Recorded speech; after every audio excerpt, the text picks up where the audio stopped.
Hello, hello, hello. Well, this time I think my audio is actually working and my cameras appear to be working. So I may be able to actually stream the rest of my build. Sorry I couldn't do more of that last night, but with technical issues, I just couldn't get everything working. I did start doing some of the build offline, didn't get too far into it. I can actually show you where I'm at.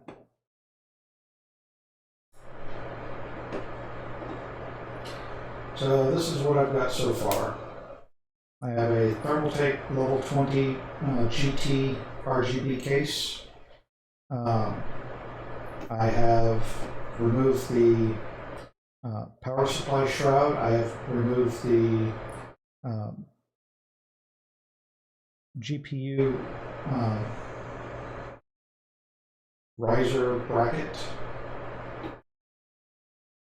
I have installed the necessary standoff posts for the motherboard. I have installed the motherboard.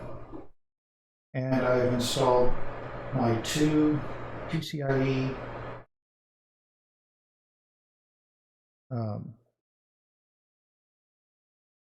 PCIe NVMe M.2 storage devices in their heat sink contraptions and installed on the motherboard.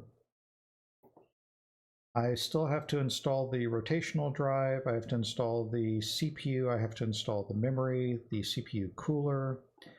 I have to turn the PCIe ports on the back of the case 90 degrees so that I will be using the GPU riser bracket and a PCIe riser cable. So my video card won't be directly plugged into the motherboard. It'll be plugged in through a riser cable.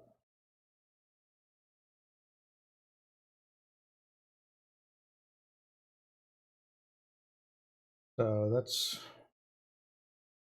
mostly what I have left, I think. This is slow going. I'm definitely having to read the microscopic print of the case manual to find out what screws I have to undo, what screws I have to redo. Also having to read the microscopic manual of the motherboard to make sure that I put the memory into the right slots. It's not just all four on one side of the CPU. You actually have to stagger them every other slot, but you have to do it in the right slot. Now I will apologize up front because when I switch over to doing the build, I'm going to be on a different microphone and it may be a little bit echoey.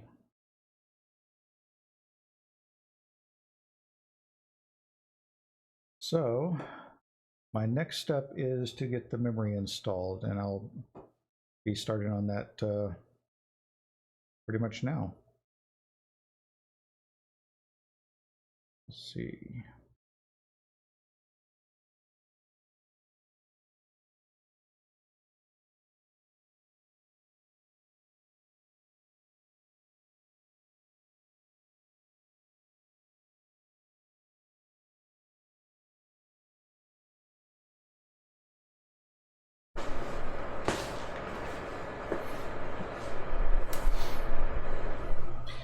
Now I will be trying to keep an eye on chat, but it's off to the side, so that's going to be a little bit hard to do. Let's see, where did I put the motherboard manual? Good question. This right here is the case manual.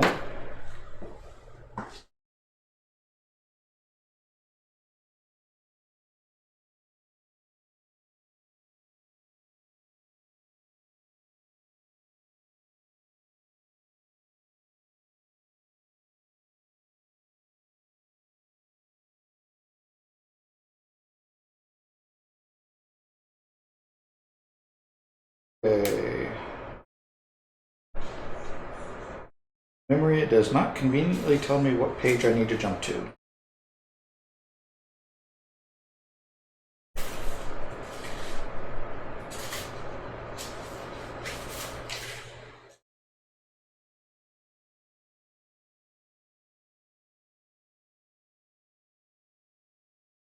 Okay, memory. It says for 4 DIMMs, which is what I have, I need to populate A2, B2, C2, and D2.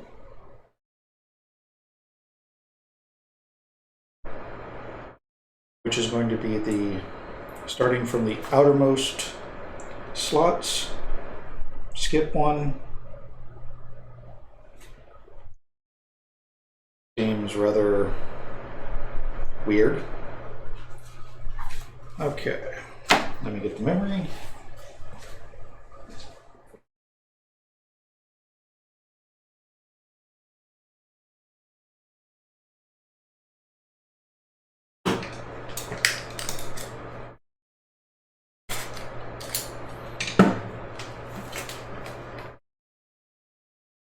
Now for this memory, I went with the Trident Z. They're not RGB. I did not go for necessarily things that light up, even though I do have things that light up. I went for compatibility and high end, more than showy.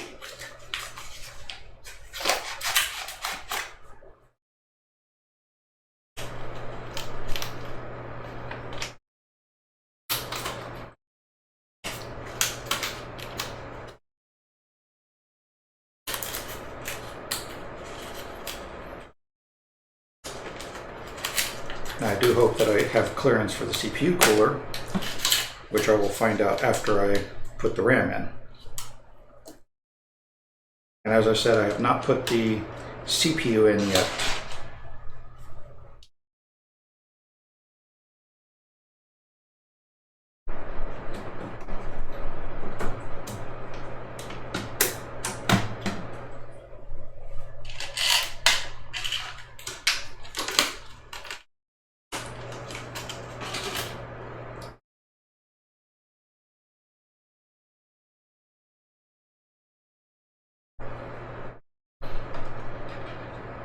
Okay, so the memory banks are got these 4, and then they're rotated 180 degrees for these 4.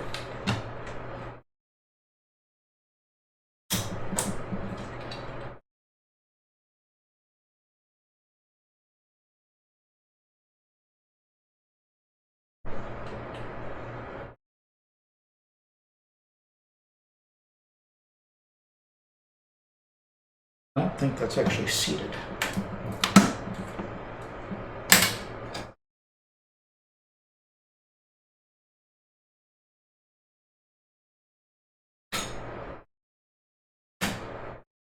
Okay, that side doesn't move.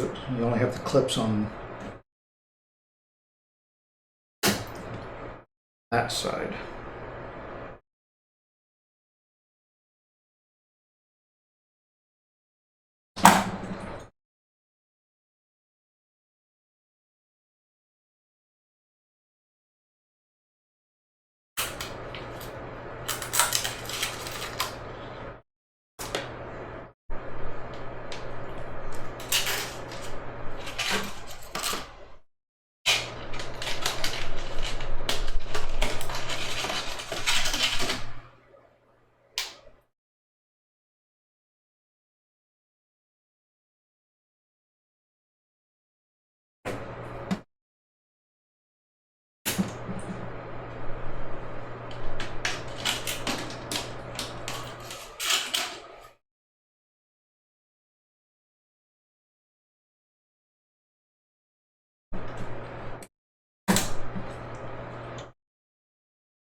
Okay, now to double check.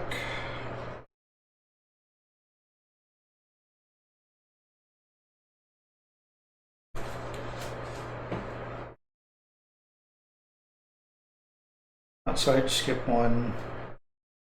Next one, skip the inside. Outside, skip one. Next one, skip the inside. Okay, let's take a look at the CPU cooler.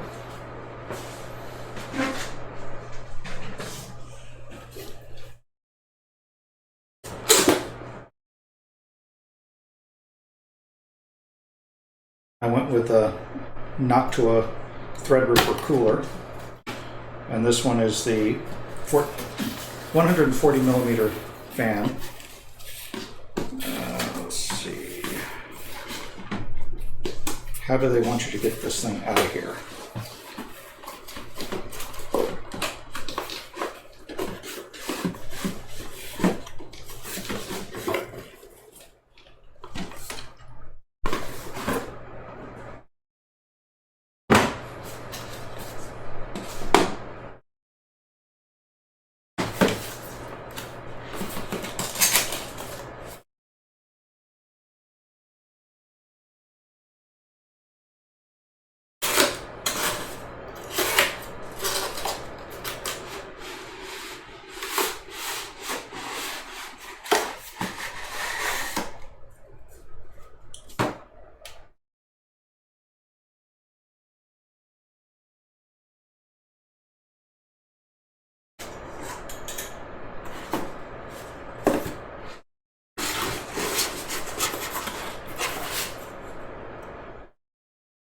Okay, so that's the size of the cooler. It's about the same size as the power supply.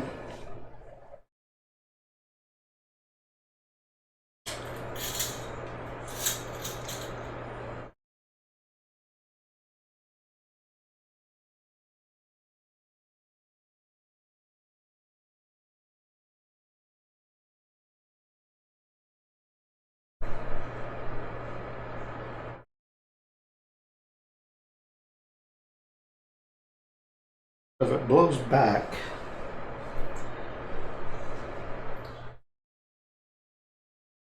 covers one of the memory slots by the fan.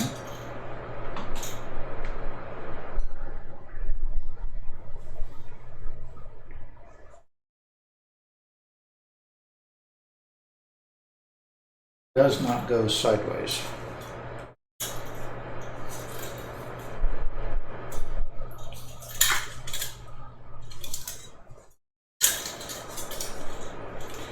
Actually, the fan goes on that side.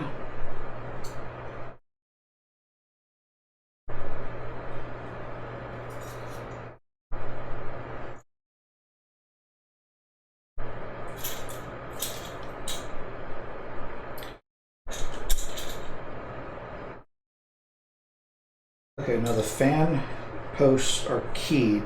You have two narrow ones, two wide ones.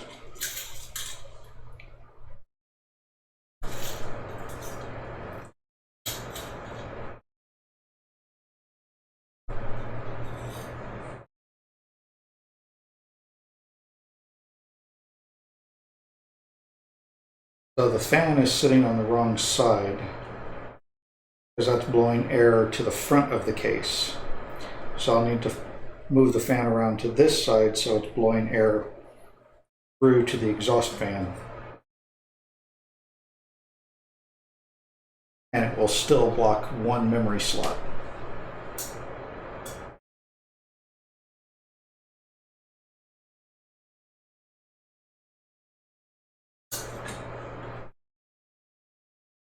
I guess it's a good thing I didn't go with 8 sticks of RAM.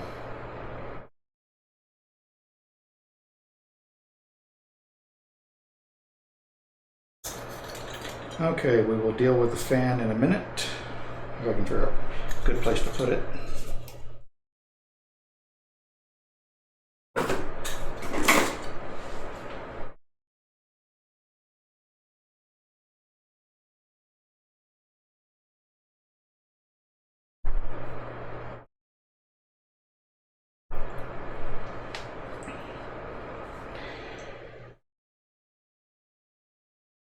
Okay, let's see about that CPU.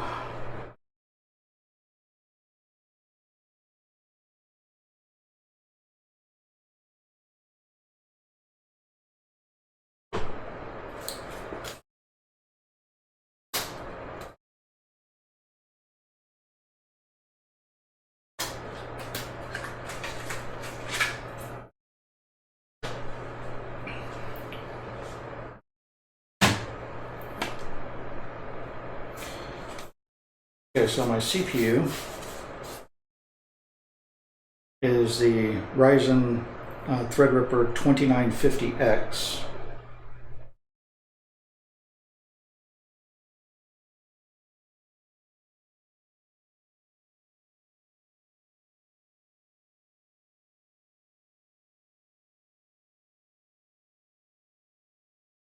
Okay,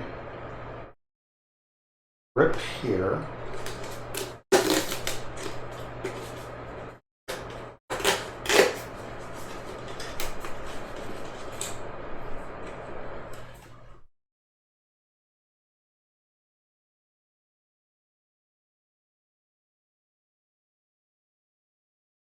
That goes that way.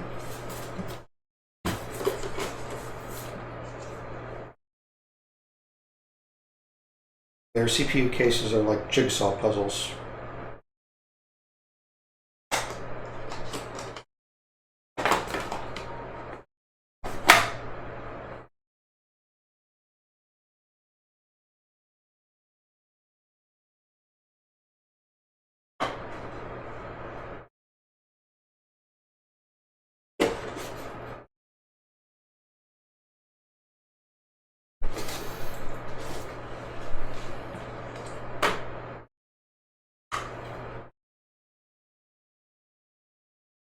Quite the best there.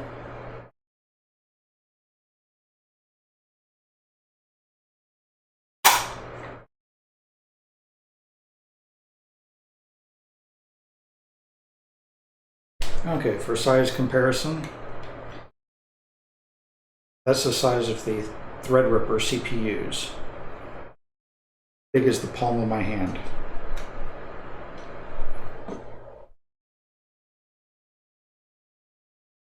And I have the ever-present Arctic Silver 5 thermal paste.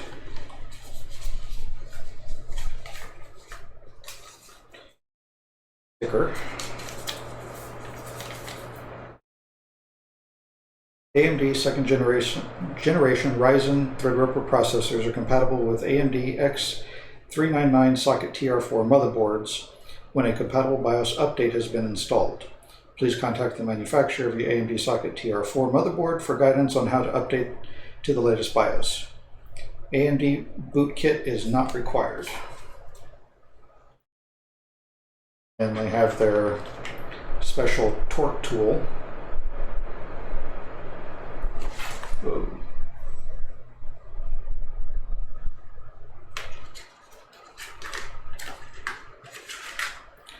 And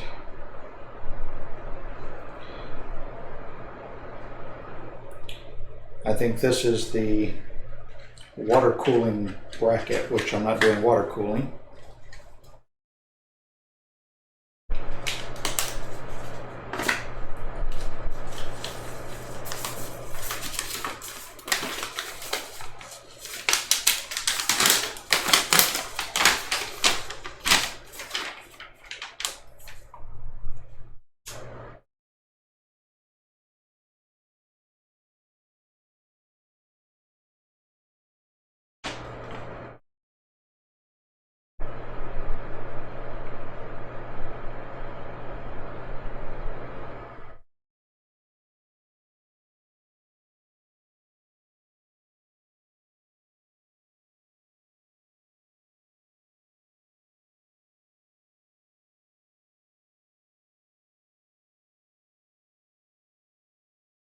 Okay, now to try to figure out how this all fits together.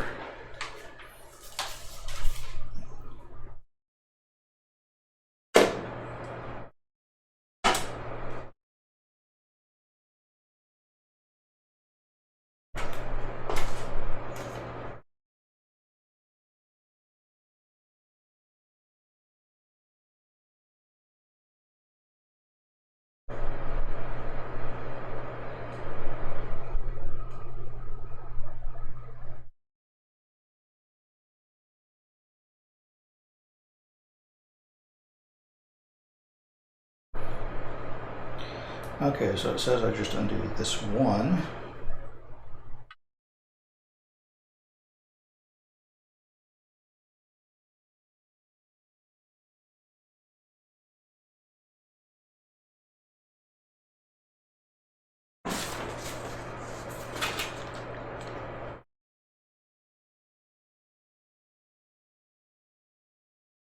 that pops up.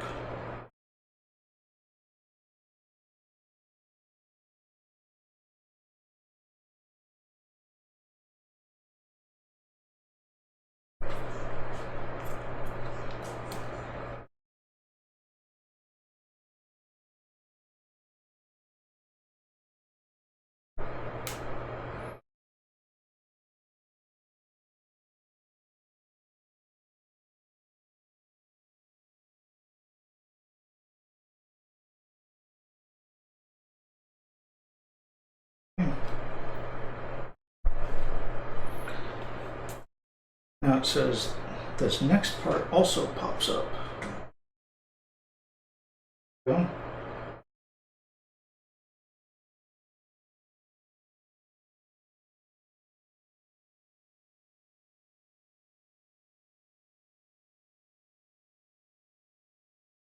Pull the placeholder out.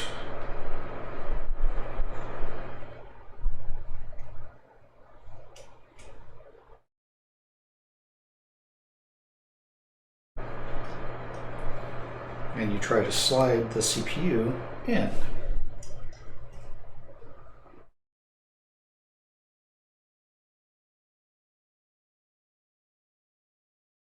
Okay.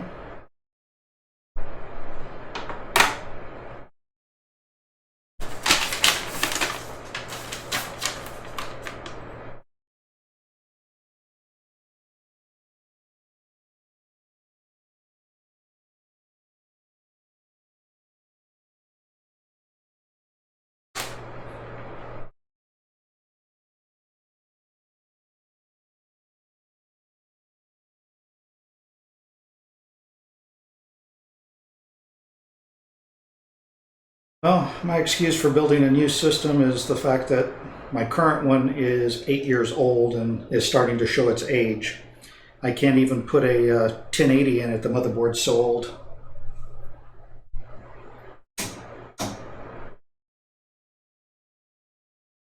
Okay, so that's locked down.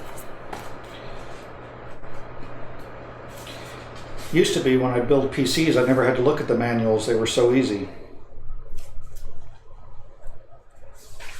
Okay, and just put the frame down.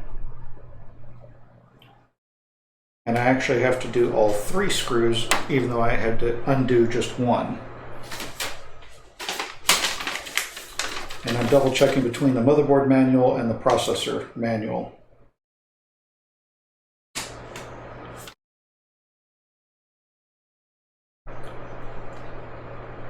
Okay, tighten 1, 2, and 3 until the wrench clicks.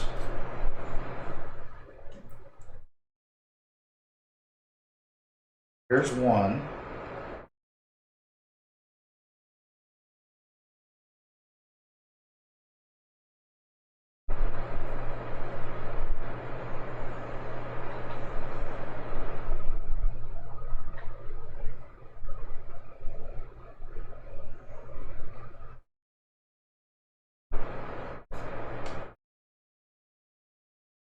Click.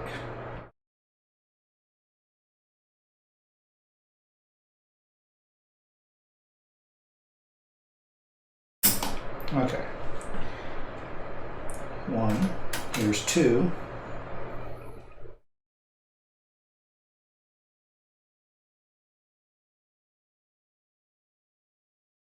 I'm always paranoid about screws. Whenever I'm putting them in, I always go backwards until I feel the threads click down into the groove, and then I go forward. That way I don't cross thread.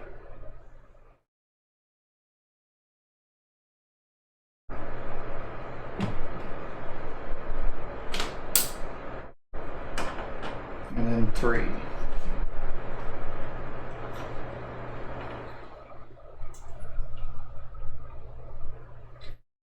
That one I felt drop in as soon as I put the tool in.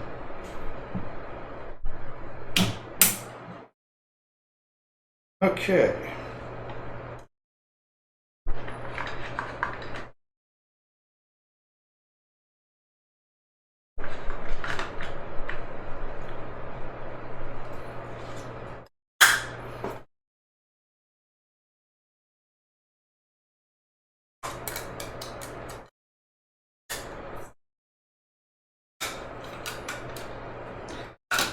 That takes care of the CPU.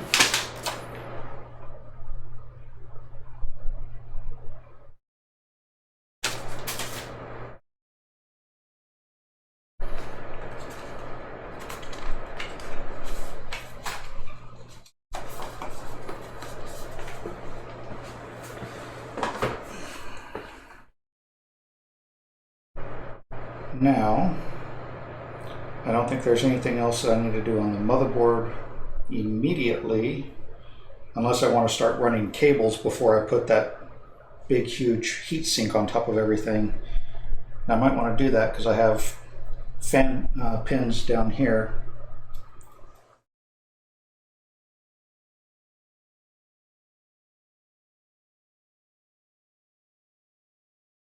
And I know it's hard to see on the camera, but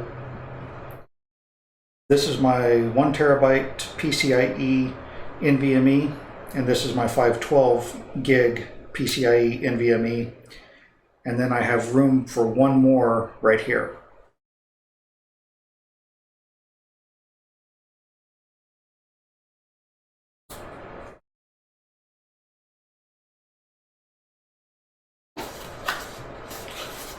Okay, what accessories does the Noctua fan have?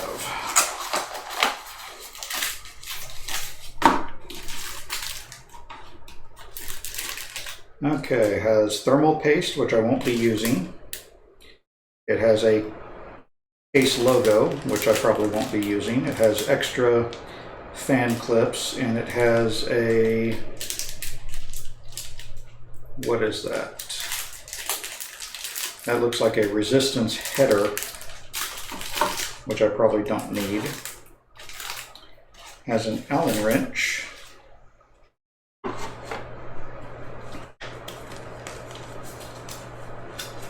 I'm just going to take a look to see what they recommend for installation.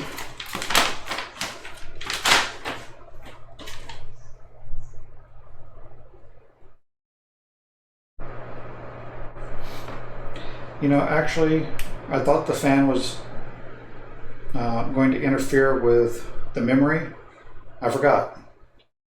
These fans just clip onto the fins of the radiator, so you can actually raise the fan up higher. And it looks like you can actually move the base plate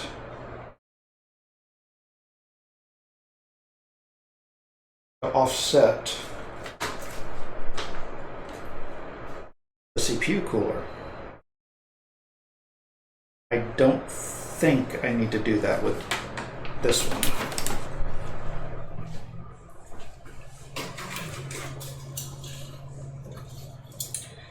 But I do still need to move the fan to the other side, or actually just flip the fan around, but I'd rather have it, instead of pull, I'd rather have it push.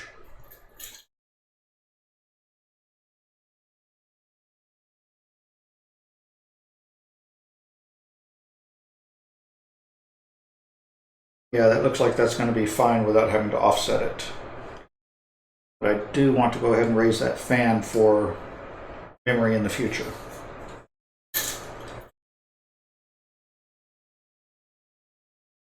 And also, if anyone's curious, the G-Skill RAM that I put in, these 4 sticks total 64 gig of RAM. So I'm at half the capacity of this board.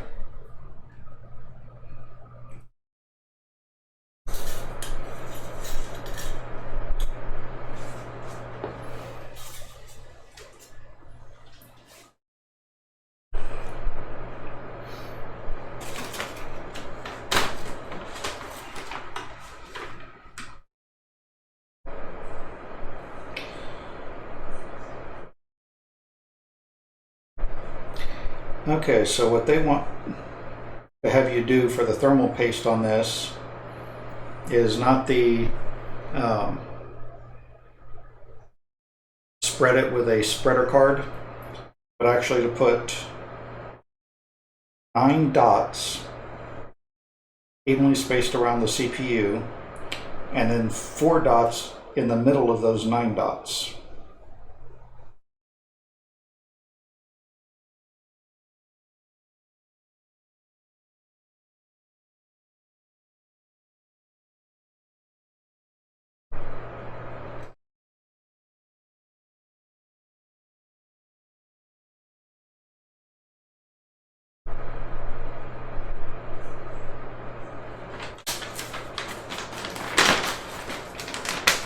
Okay, I'll come back to the cooler in a minute.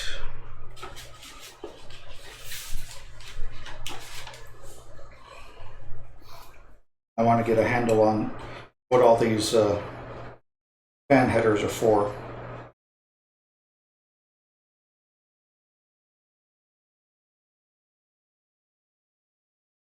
This one here says it's number 32, which is a chassis fan connection.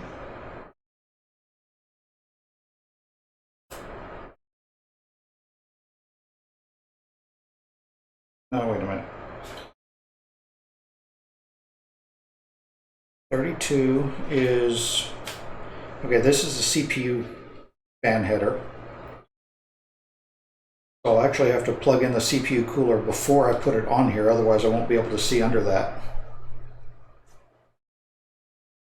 This one is 33, that one is a chassis fan connection.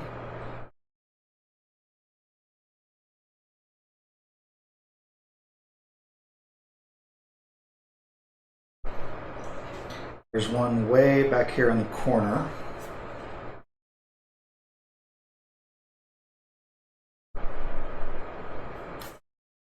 That is a chassis fan, water pump fan.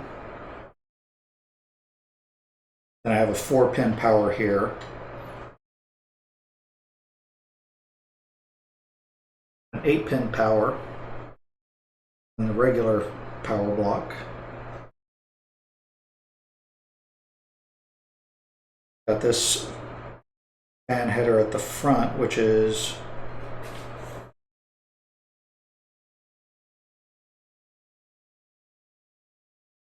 number 8, specifically says CPU fan connector.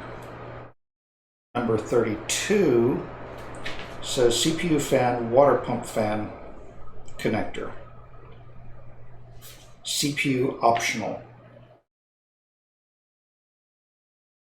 Okay, so the CPU cooler will plug into this one up here.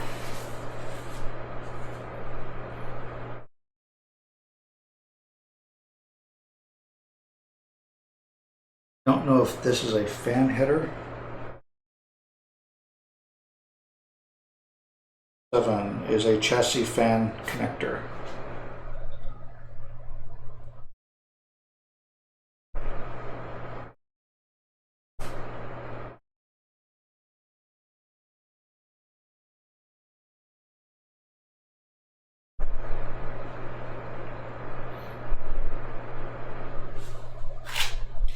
So many pin blocks.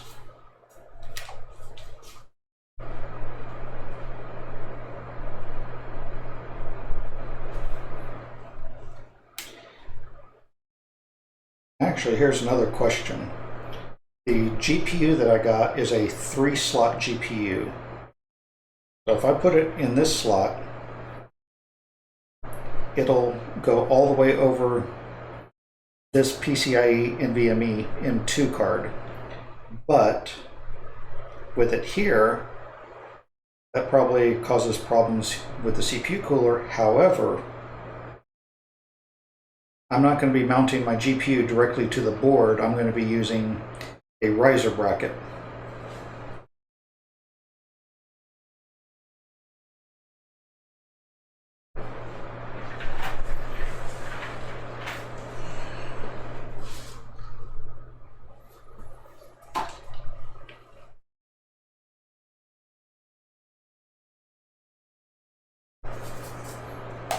Okay, so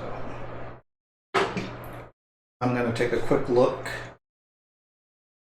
at all the cables on the case, which are on the underside.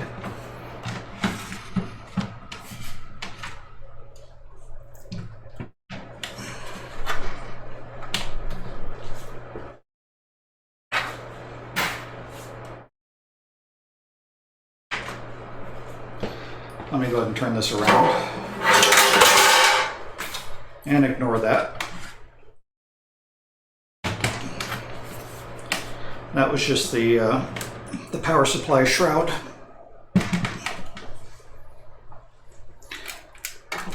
Okay, so here's all the cables from the case.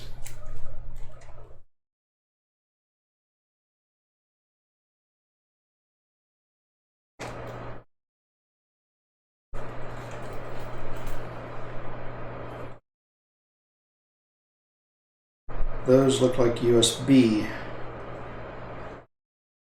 blocks.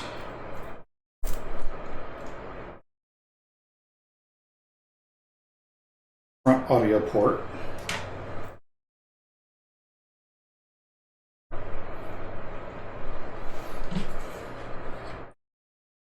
I say they're USB, but this one specifically is labeled USB, but it's the same head type.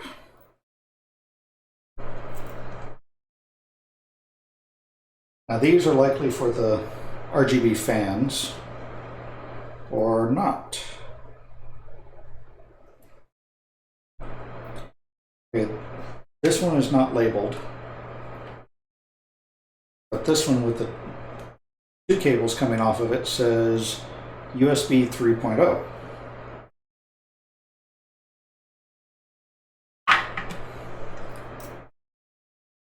This probably plugs into the controller block for the lights. And these are for the front controls.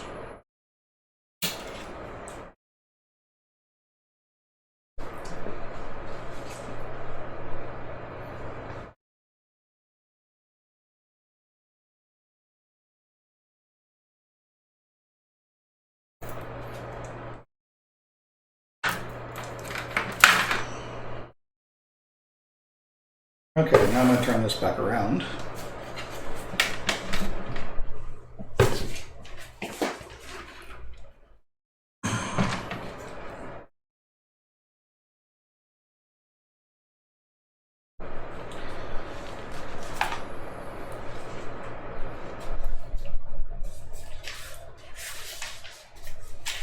And let's see what the manual says.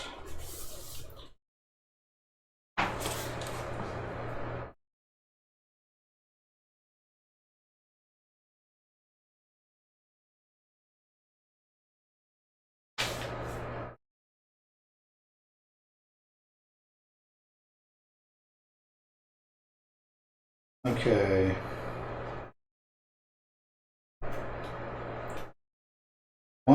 Number 21.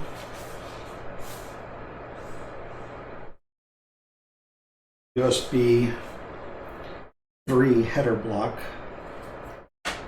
That's down there at the bottom.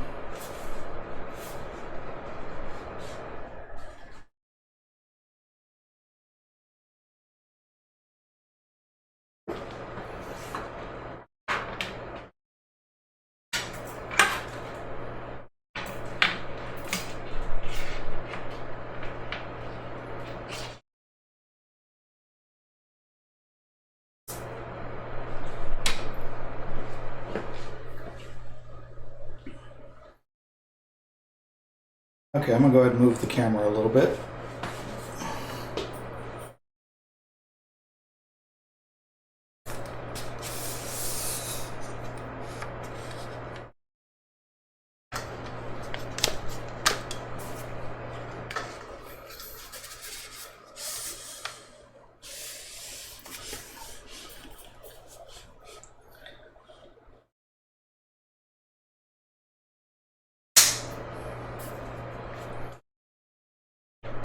No, I want to go lower.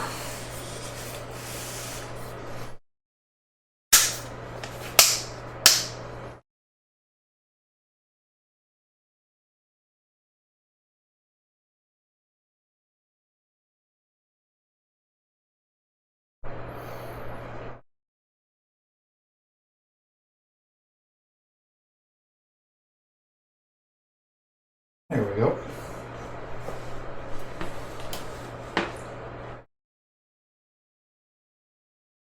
Okay, I've already pushed the USB 3 in. Now while it looks nice and bright on the camera, it's nice and dark in here.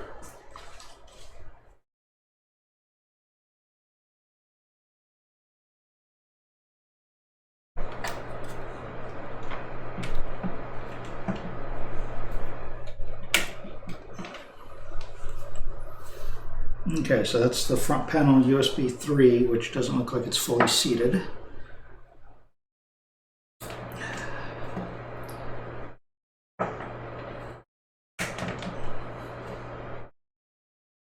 There.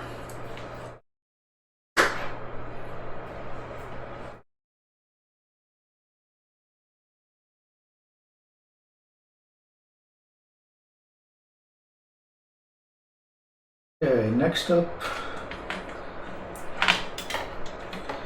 just out of the fact that it's right here, let's look at the front audio.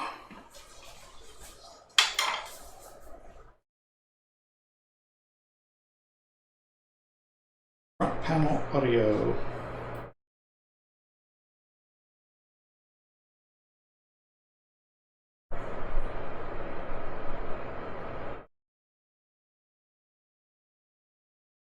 It actually gives me two different audio connectors.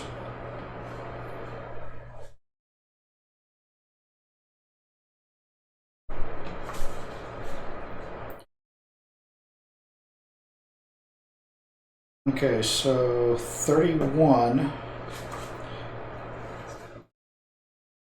which is all the way in the back over here, is the primary audio header. 30, which is the one right in front of it,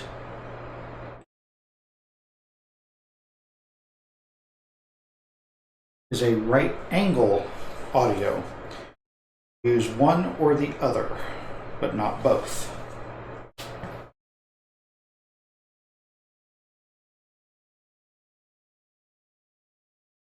As I'm going to have the PSU shroud on, I will probably not use the right angle one. I will probably just use the vertical one.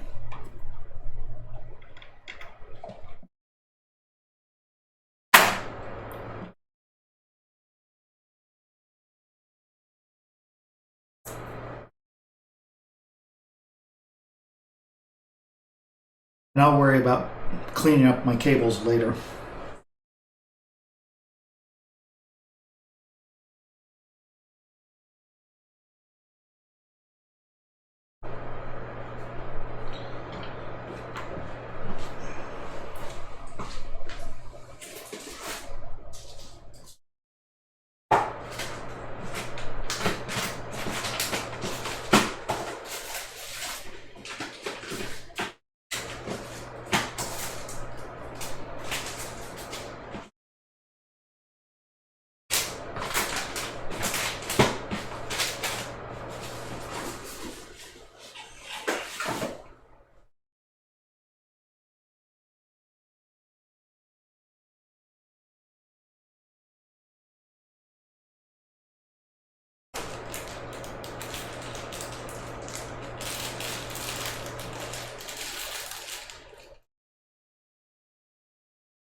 Okay, I was just checking because some motherboards come with an offset header block that you plug all the front panel control pins into, and then you just plug the block onto the board. But it does not look like this has that.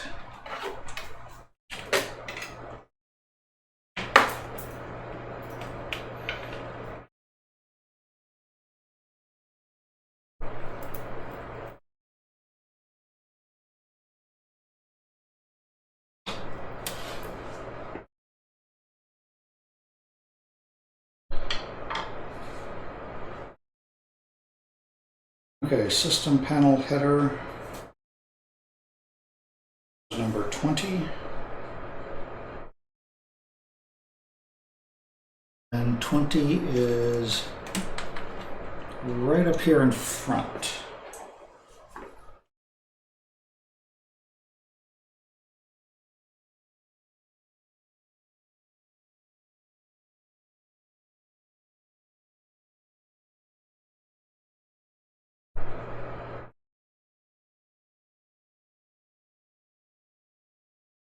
Okay, so on the side that has the missing pin as a key,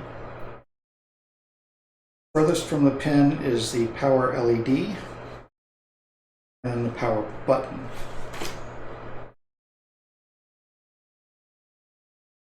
I just lost my page.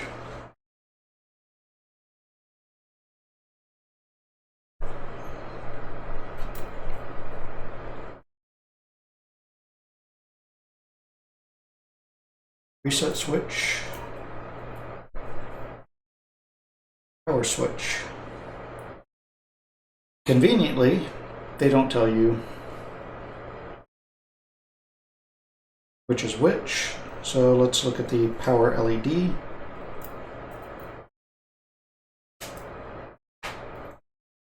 Hard drive LED. Power LED. Now, why they did these as two single pins, I have no clue.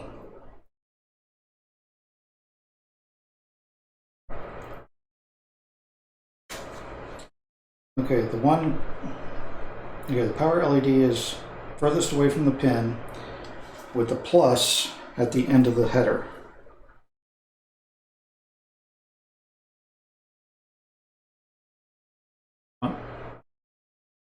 Plus in here, and then I want minus right next to it. Underneath it is the hard drive LED.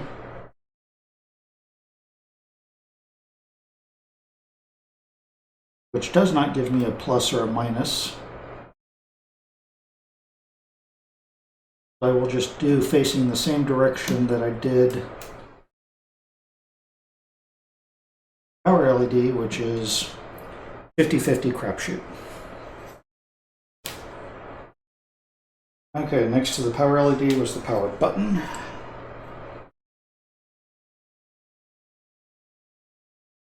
Beneath it was the reset.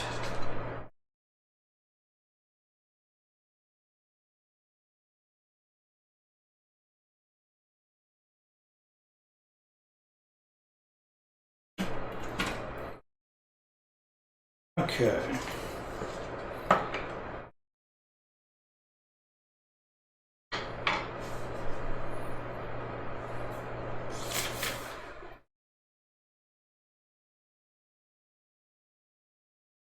USB 2.0 headers.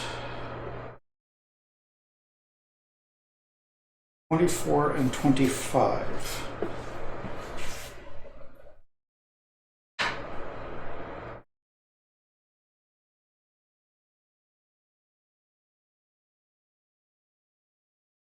There's the USB 2.0 wires, 24 and 25. Are these two black header blocks there? The header blocks are keyed, the cables are not, except for the missing pin, which that must not be right.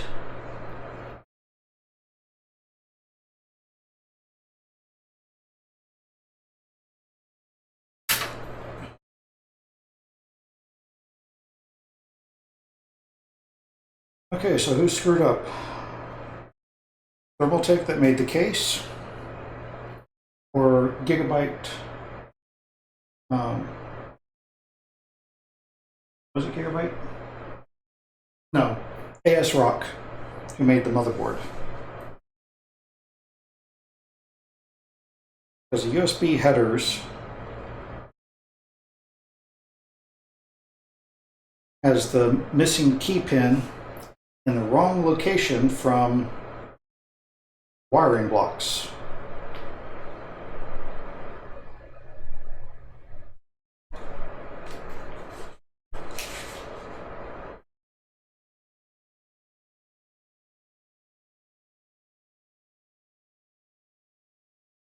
Double check positioning.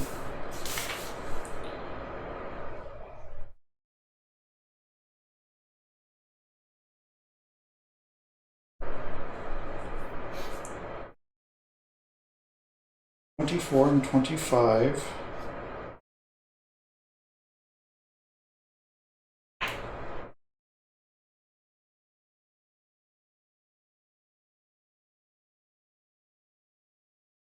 We have the diagnostic display.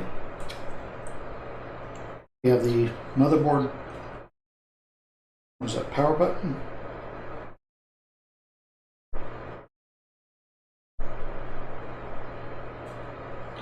Can't read their microscopic print. And then 24 and 25 for the two USB blocks. So it's going to be here and here. The orientation to the case, front lower is the missing pin, but these wiring headers, front upper is the missing pin. They don't plug in.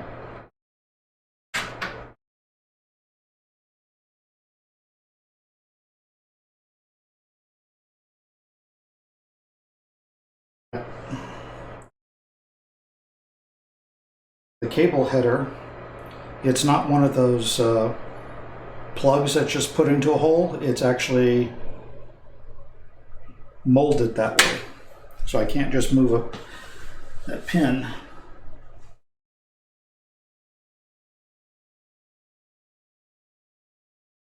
But currently I can't plug in the USB 2.0.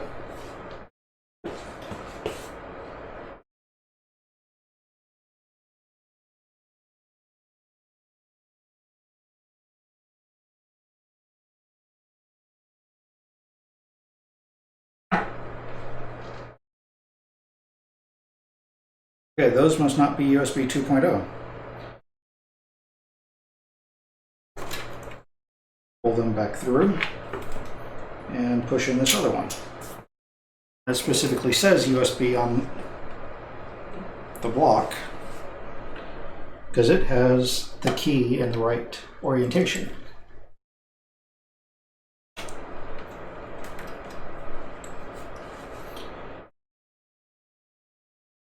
So what those two cables are, I don't know.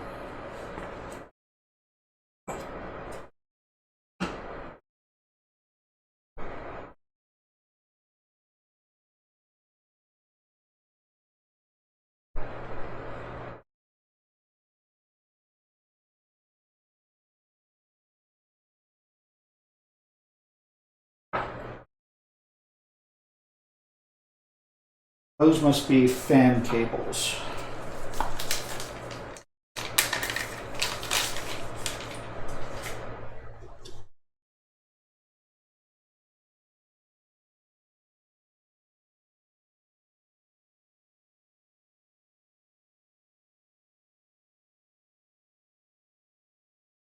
Yes, that's what those are. They're the front fan cables.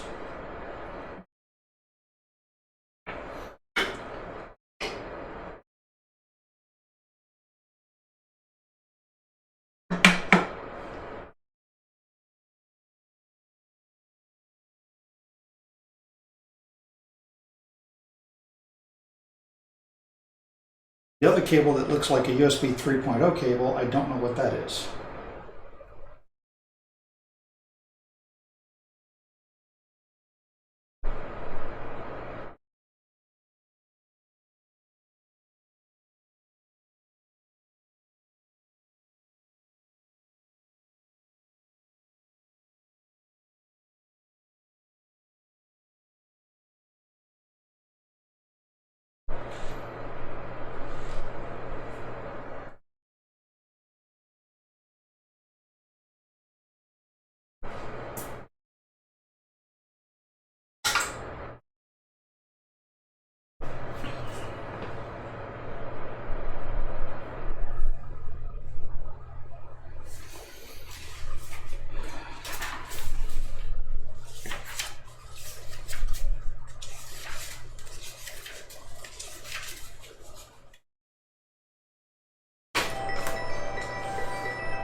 Call from Massachusetts. I don't know anyone in Massachusetts, so I'm not going to answer.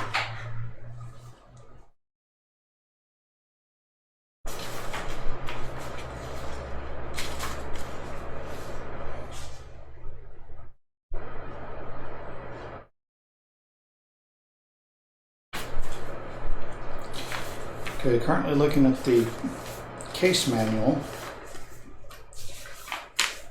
to see if it tells me about the wiring harnesses.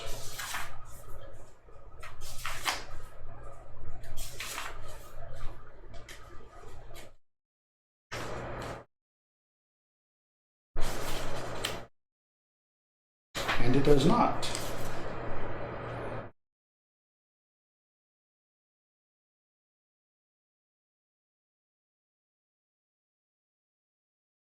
Guess you're just supposed to figure out what everything is.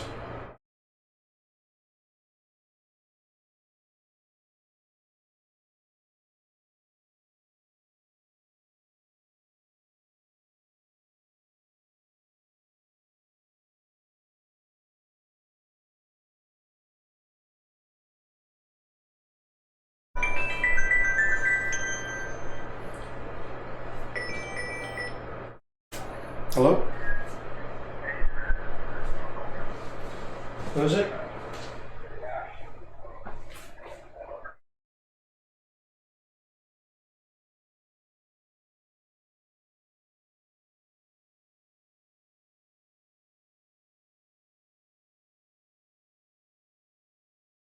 Yeah, that should be fine.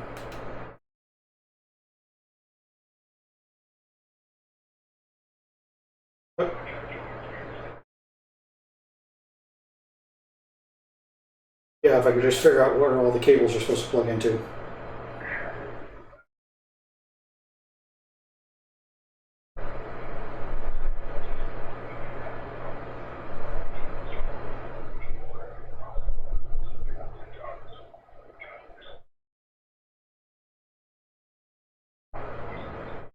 Okay.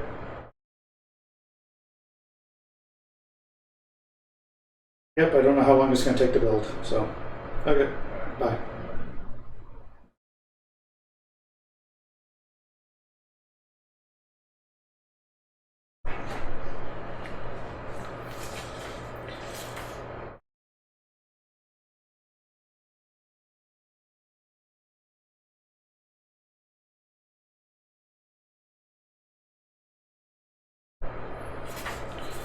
Okay.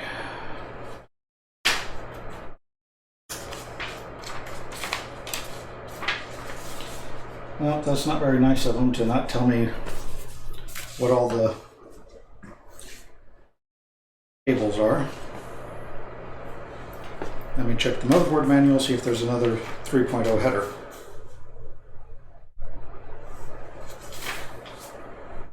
Yes, there is. Number 11. The front next to the ATX power. Okay, so I don't want to come in that lower. I want to come in this upper one.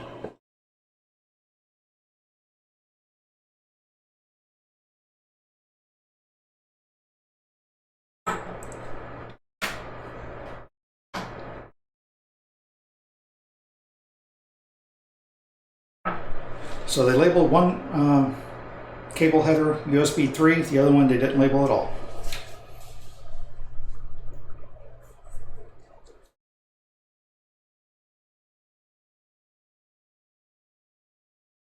Okay, so for wiring up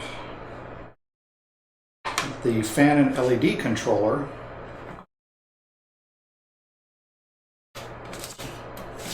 let's figure that out real quick.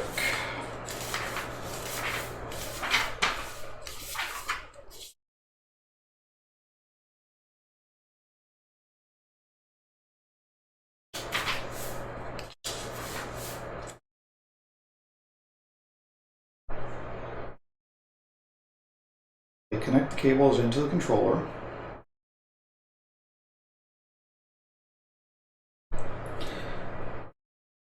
This back fan also needs to go into the controller and not the motherboard.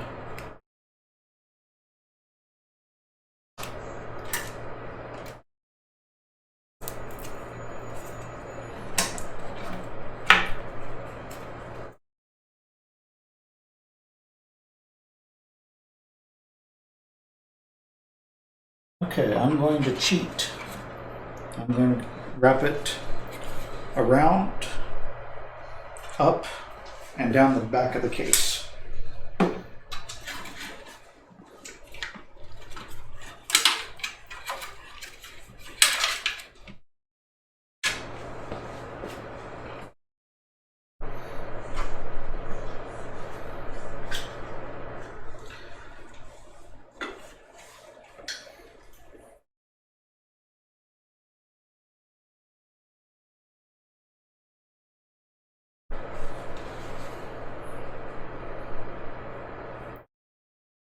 Two,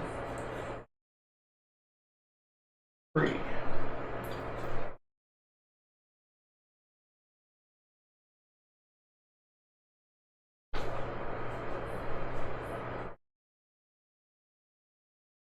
Set the dip switches on the back side of the controller to assign the number of the controller. I guess you can daisy chain these things. I will set mine to number 1 since this is the only controller. Connect the controller cable on the main board using a USB 2.0 header and the controller.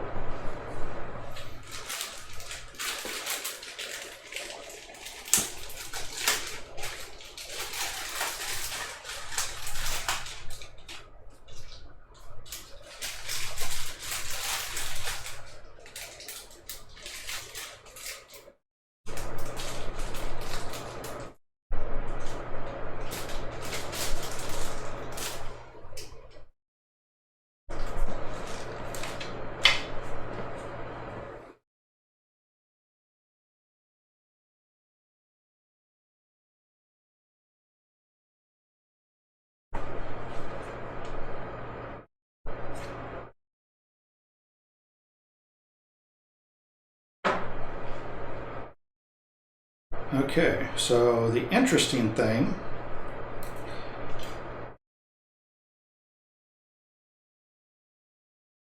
is that, if I can untangle the cable, so USB 2.0 motherboard header to 2 USB micros.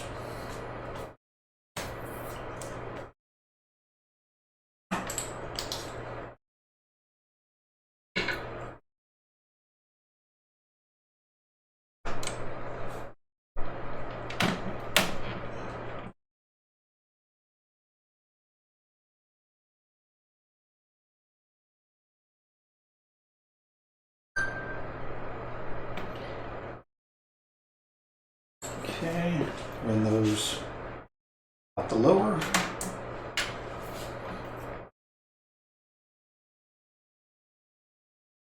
And as I said, I will clean up cables later.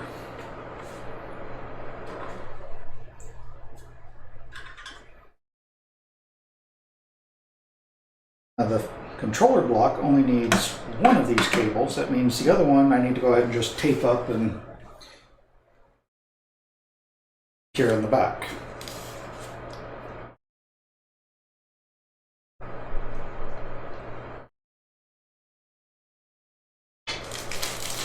Now this other little cable has a 4-pin to USB micro, and that's how you daisy chain controllers.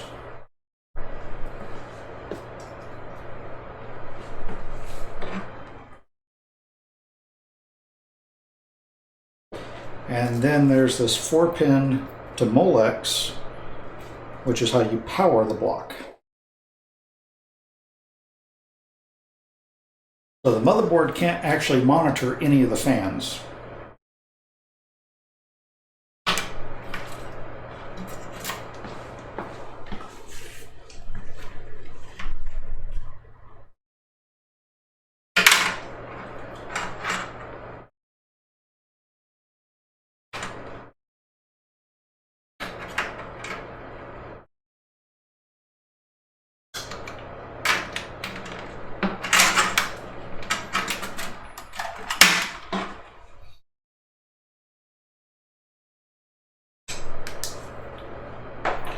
So that means I will have to use the Thermaltake software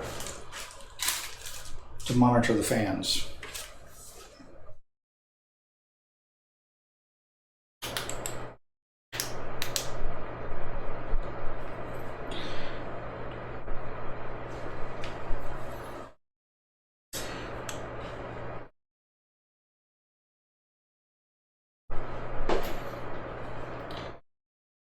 Okay, next step.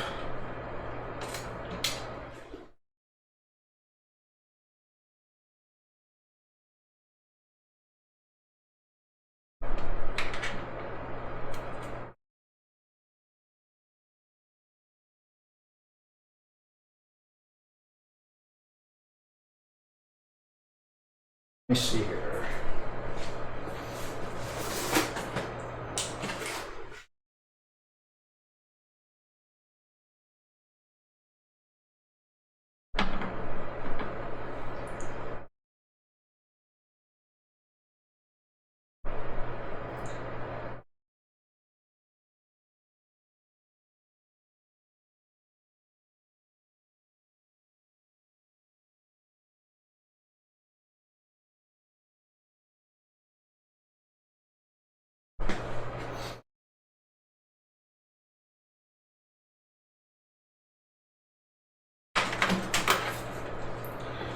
Okay, I'm going to try to turn this around again real quick.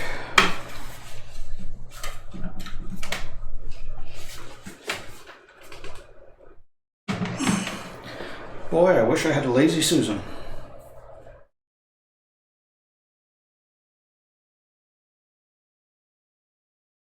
Now, the interesting thing about this case is I can mount hard drives on the inside of the case, or I can mount 3 hard drives here, here, and here. I think I'm probably going to mount my rotational on this one as soon as I remember where I put my screwdriver.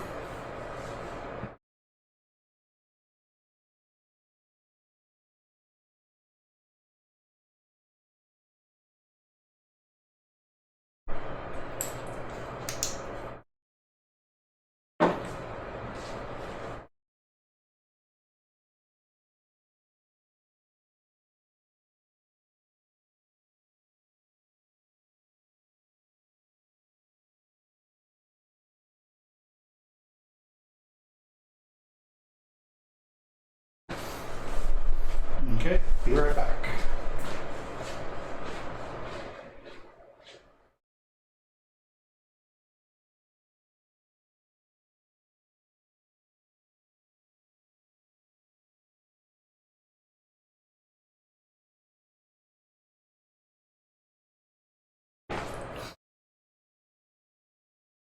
Now, one of the reasons why I'm avoiding here is that's still under the motherboard.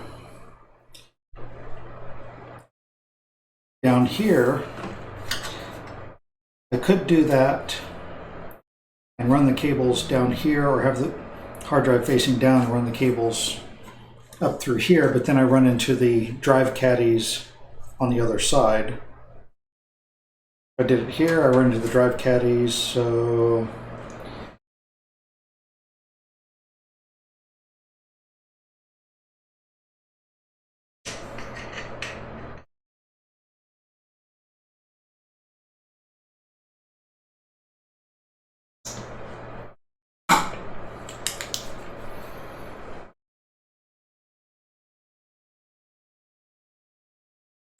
yeah, I think I'll just run it here. I might have some issues with that.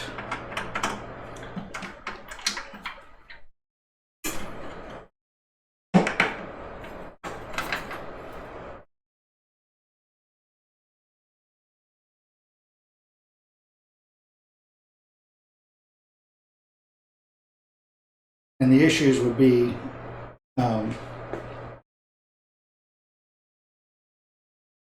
mainly right angle cables.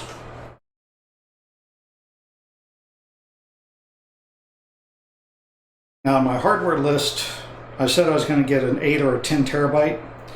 To cut down the cost, I have this 4 terabyte NAS hard drive that I'm going to go ahead and use instead.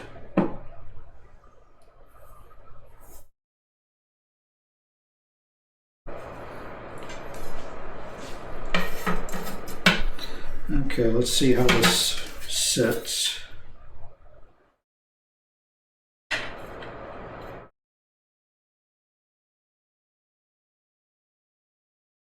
Okay, they come out low.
It's supposed to be a magnetic screwdriver, but sometimes it doesn't hold them very well.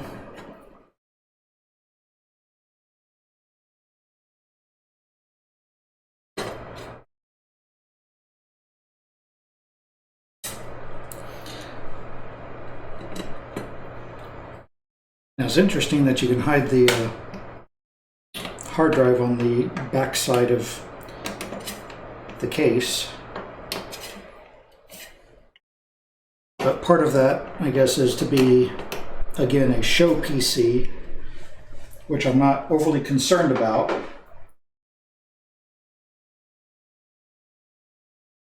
And also where the internal bays are, if you're doing water cooling with a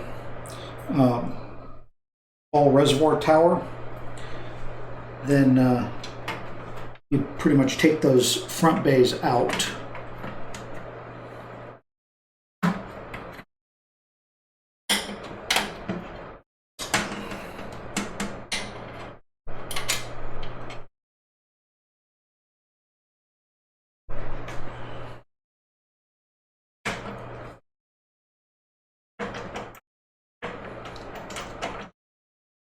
Okay, so all of my storage is now mounted. I still have to get down under there and figure out how to plug in the cables.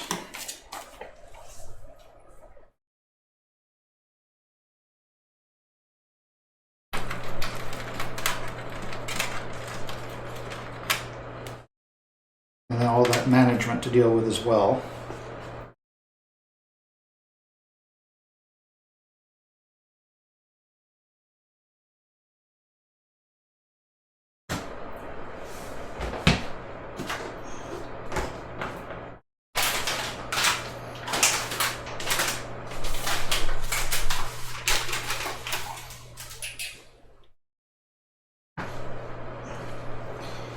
Okay, I have a bunch of extra cables here. Let's see what I have. I have a locking straight to right angle.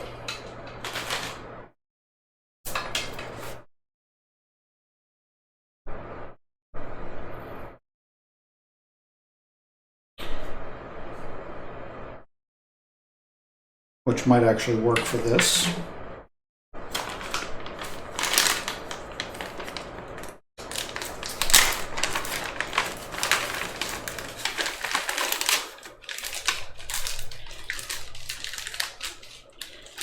These are locking straight to right angle as well.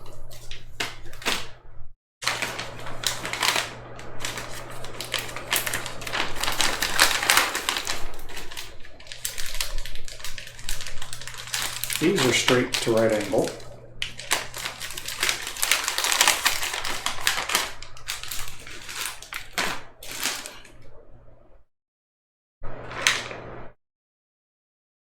Black. Okay. And this last one is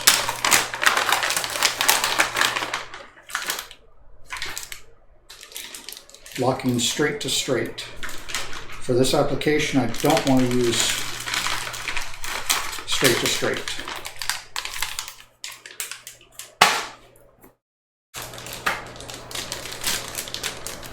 I will want to use one of these straight to right angle.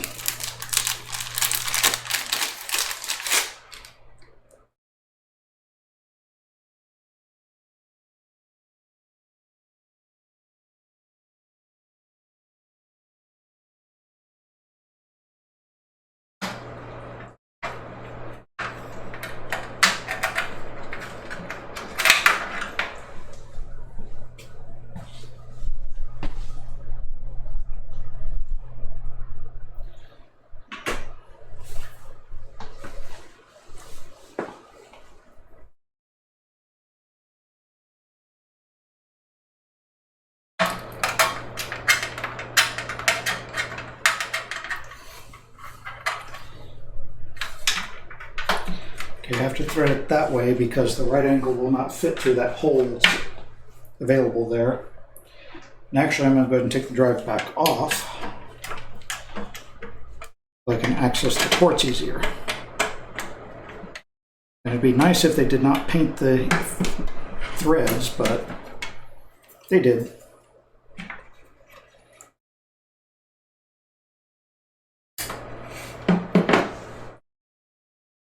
Okay, now I need a power cable.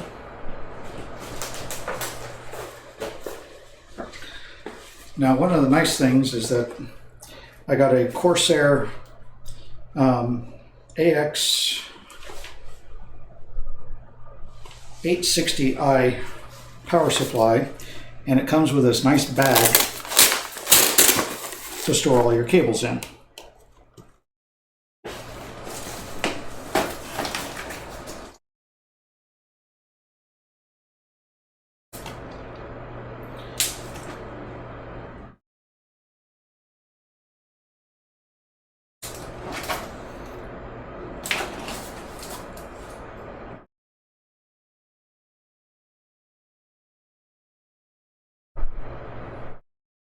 Okay, I'm going to end up going through this whole bag for the SATA power because so far the ones I found have 4 power connectors on them. I want to see if I can find one that doesn't have so many.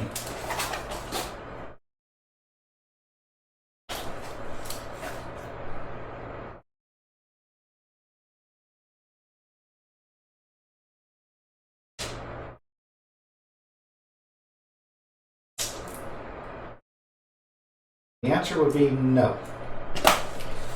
They give me 3 cables for SATA power and they all have 4 connectors. So mostly a waste.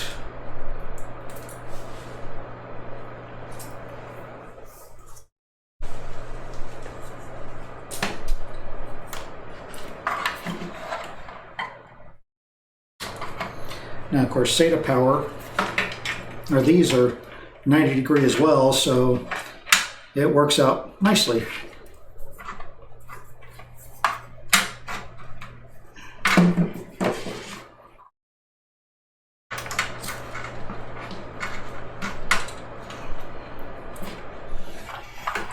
Now, the only thing I'm going to be careful of here is that these cutouts that I'm going through are not exactly machined smooth. They have rough edges.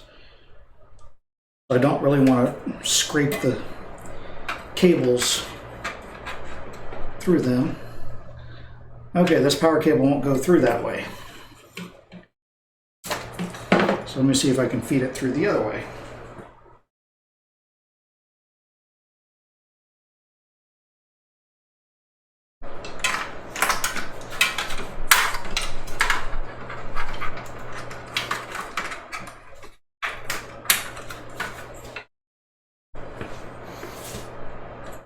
Okay, I can get the first one through. I don't think I can get any of the others through, but the first one's all that matters.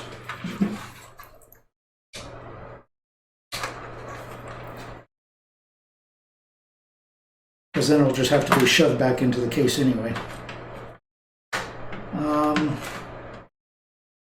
Nope, that's going to be a problem. Looks like they sit too low.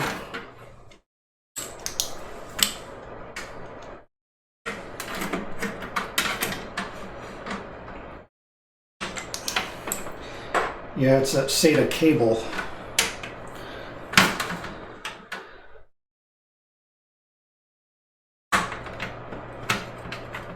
Think. Giving me the grief.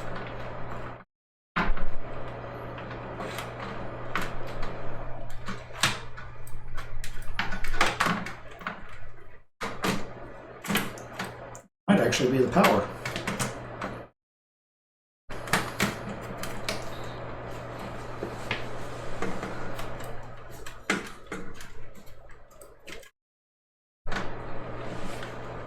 Actually, it's both. Okay, so that's not going to work.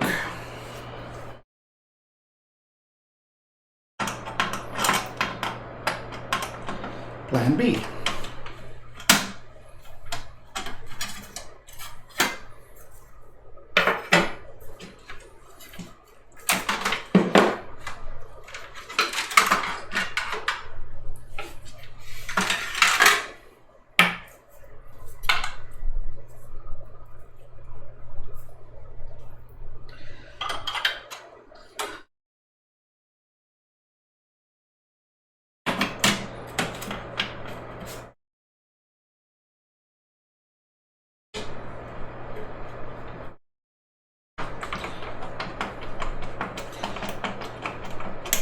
That'll make it a little bit easier to work with later anyway. I'm wondering if they actually expect you to mount this one down and the other one up so that both of your cable sets go through there.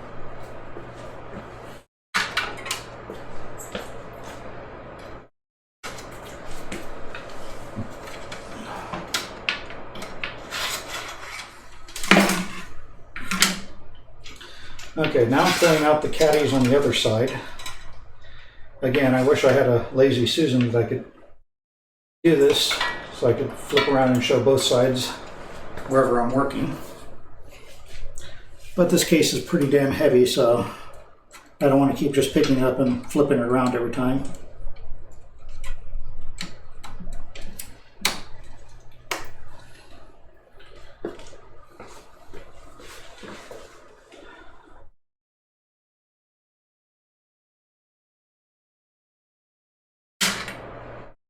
I'm going to dry fit a drive into the caddy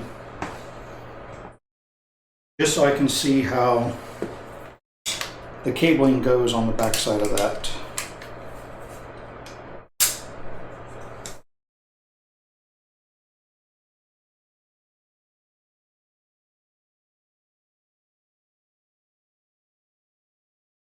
And yes, I am one of those crazy people that just has drives laying around.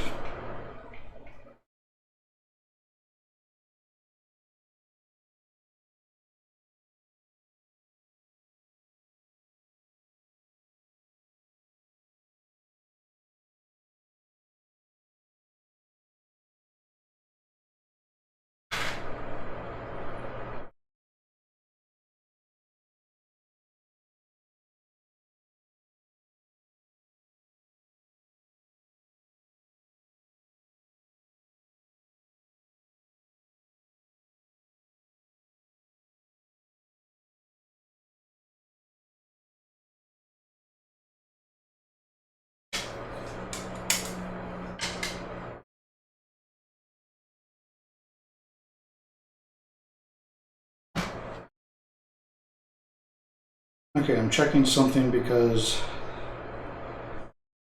the screws that I used to mount that drive are not working in the caddies.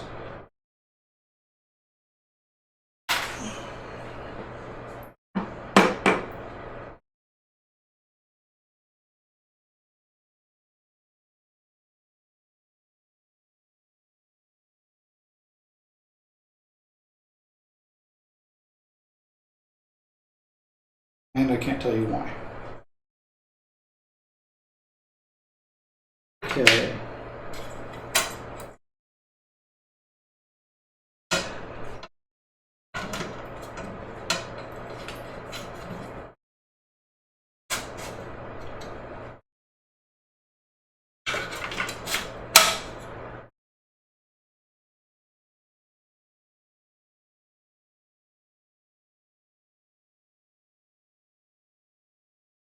Okay, so the internal caddies cause the connectors for the internal drives to come right up to here.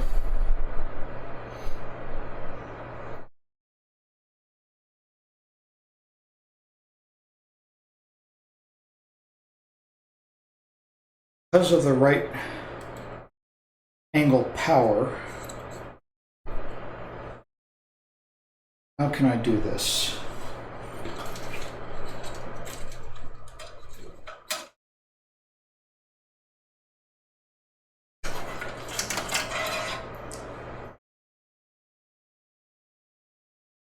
Okay, I'm going to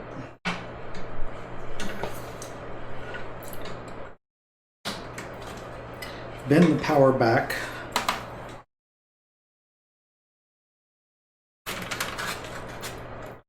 I can feed it down here to the power supply cable area.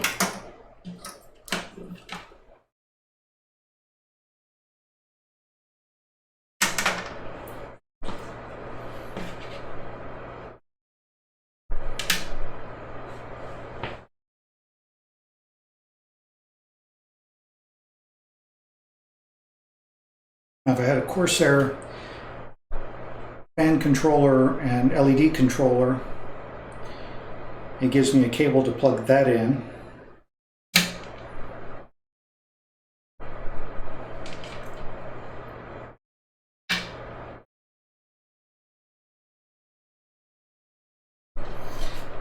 Now, instead of a right angle USB cable, I'm going to switch to the straight SATA cable.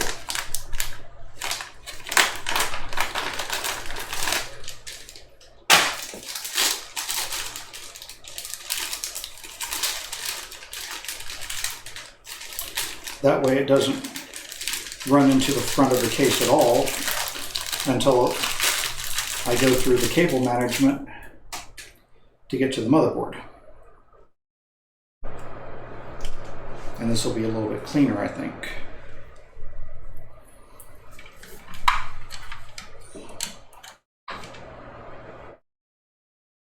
If I can see that connector.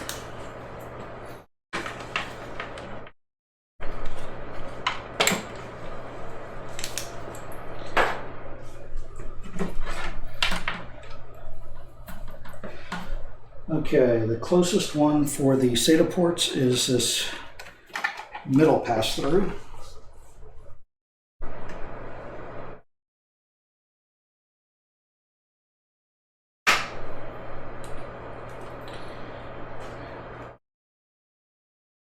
Now,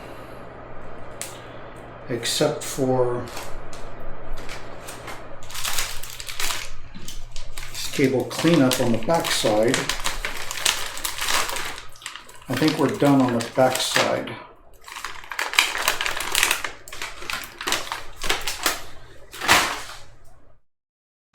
Although I do need to put this plate back in.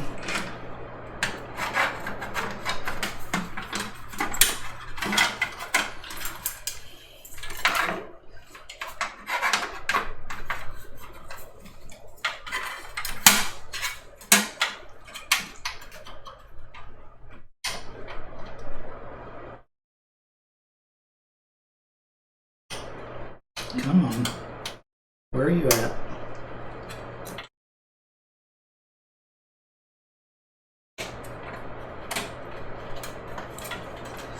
There we go.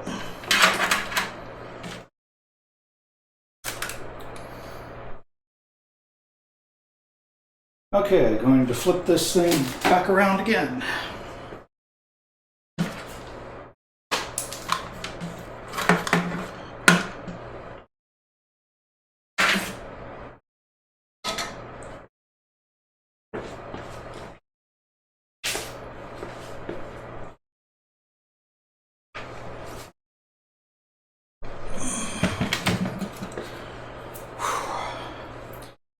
And in case you're wondering, this case weighs around 50 pounds. Shipping weight.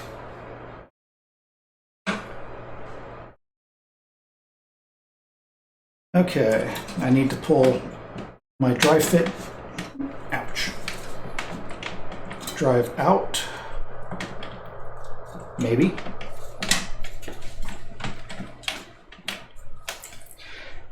Unfortunately, the caddies are plastic, but the framing is metal.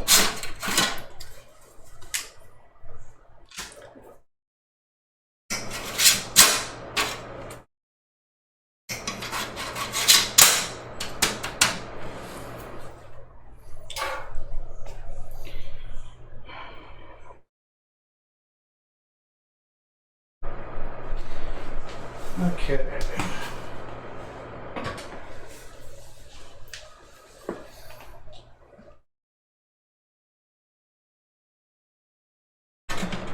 Twist ties everywhere.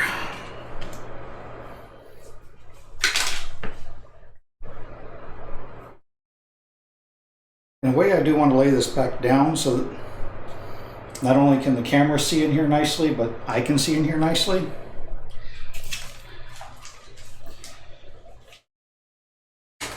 But now I have to be a lot more cautious of all the cables back here.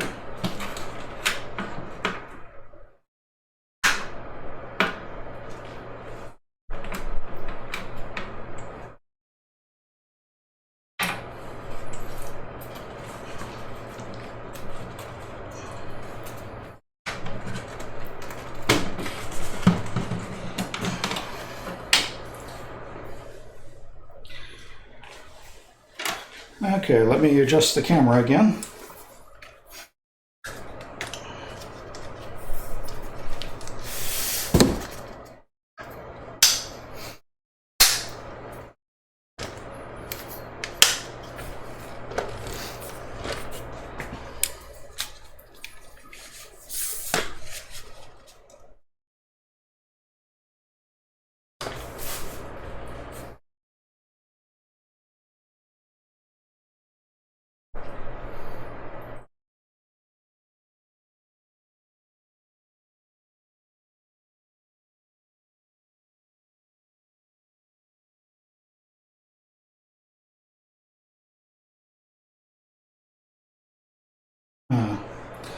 Okay, let me try that.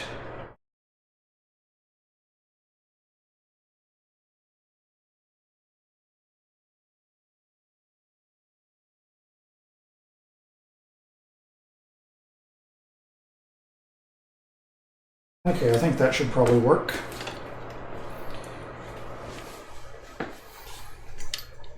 As long as I don't trip over the cable for the camera and break myself for the camera.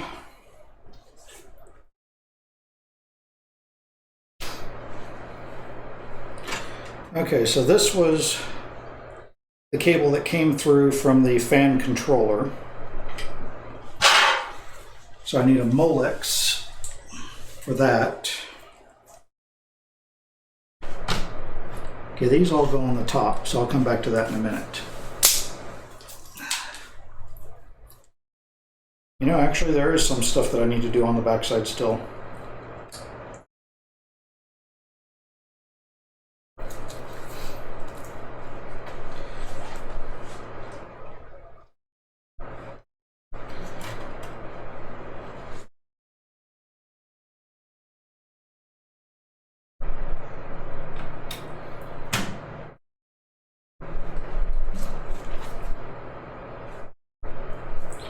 Okay, no, that goes that way.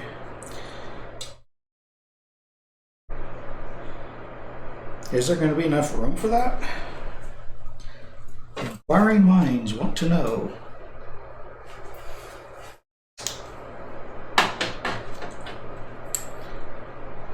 My flashlight's running out. Okay, so main board.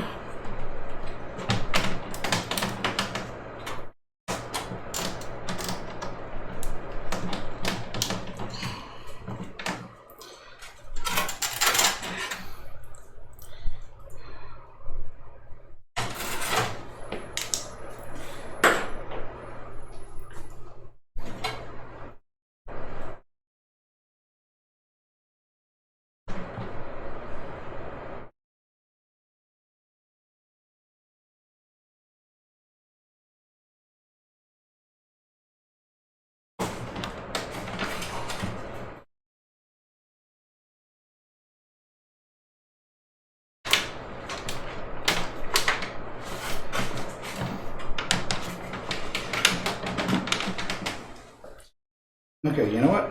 I can't do that blind. For now, I'm just going to go ahead and plug this in.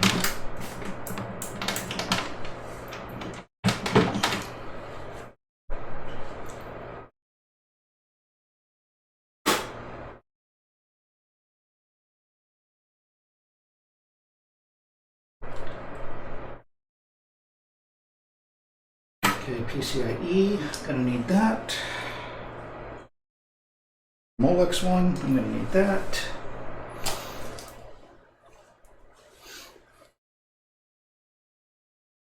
Here's the 8-pin, quote-unquote CPU.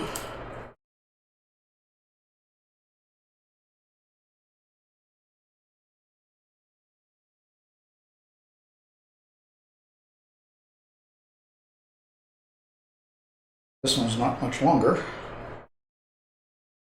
Where's this one plug into?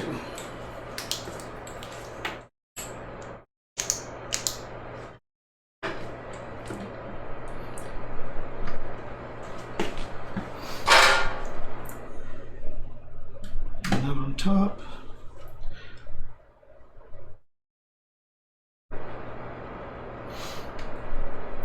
Okay, there's peripheral and SATA, and there's PCIe and CPU. Let me check the manual.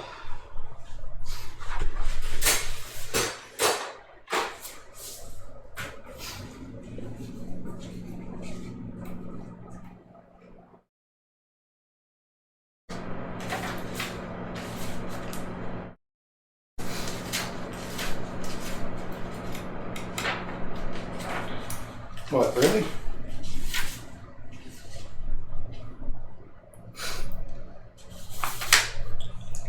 Okay, they don't show you a diagram of it.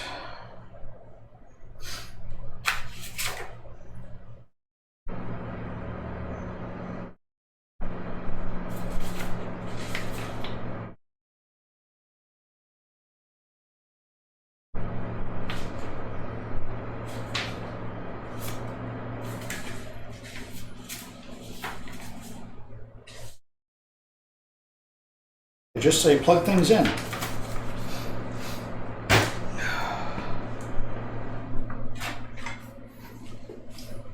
You gotta love very clear instruction manuals, don't you? Okay, I'm gonna go ahead and plug this into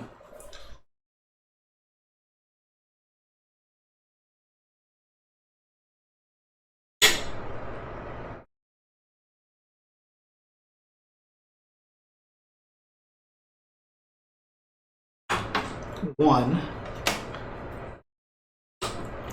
Since my CPU is number one,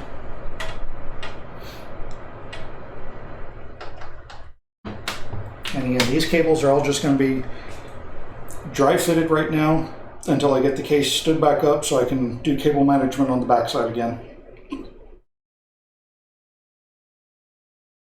Because I also need this, which is the PCIe power, because my graphics card requires 2 of these.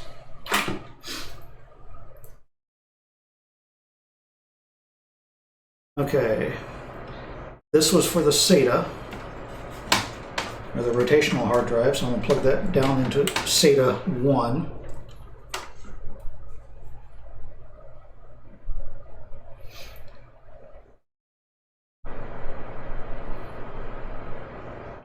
Actually, I have SATA 1, 2, 3, 4, 5, 6. Oh, and PCIe CPU 1, 2, 3, 4, 5, 6. Okay, so I have plenty of rails.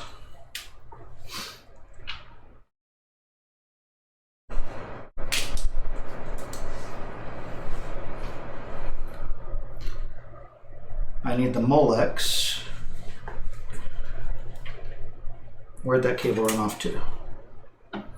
Yeah, there's the SATA from the hard drive. There's the Molex.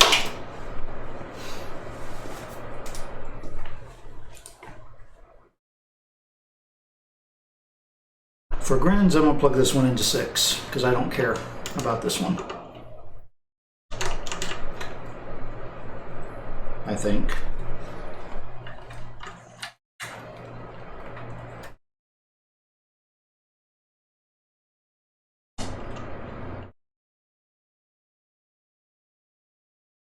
Oh, these are turned 180 from 1, 2, and 3.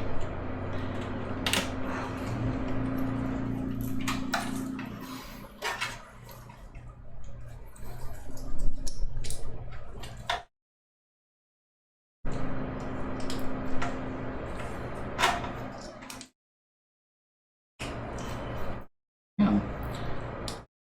Things really don't fit together very well.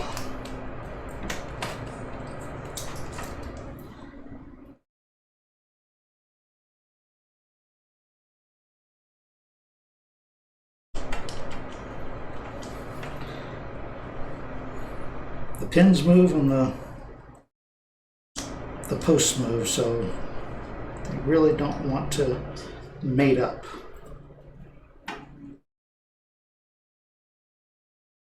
Something wrong with this one? I think there is. I need my tiny needle nose.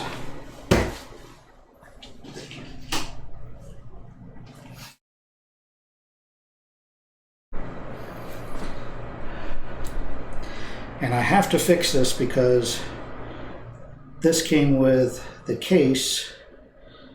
It's the only connector they provide for powering the fan control.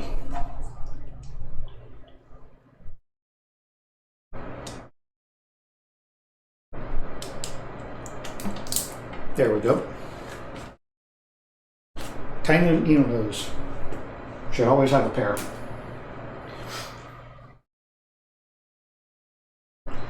Now I also need a 4-pin.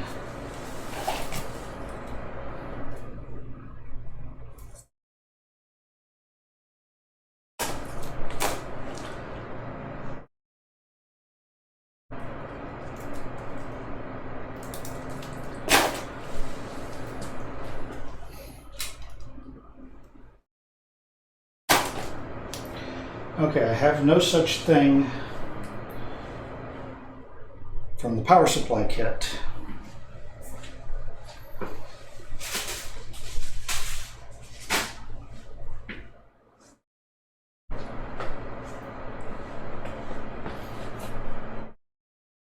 PCIe is a 6-pin or 8-pin.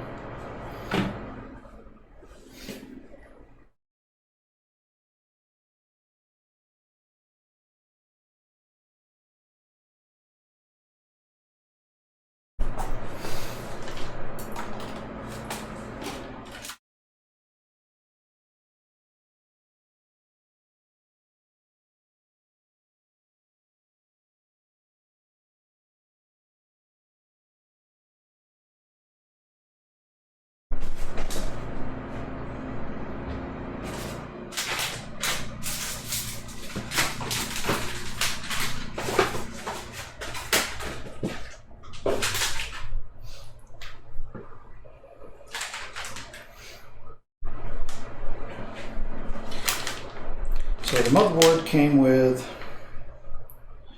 a 2-card SOI,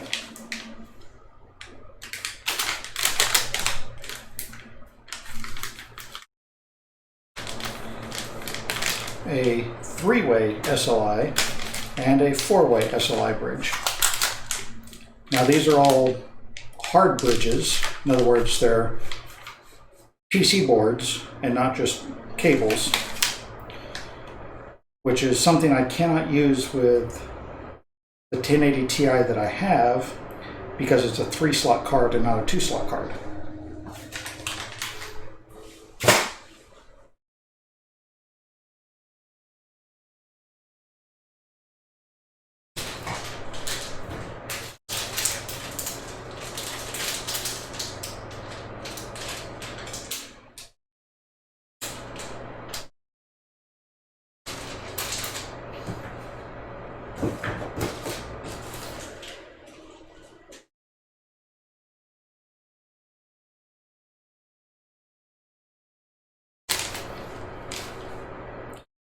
Okay, I have no idea what this is. I don't even remember what it came in.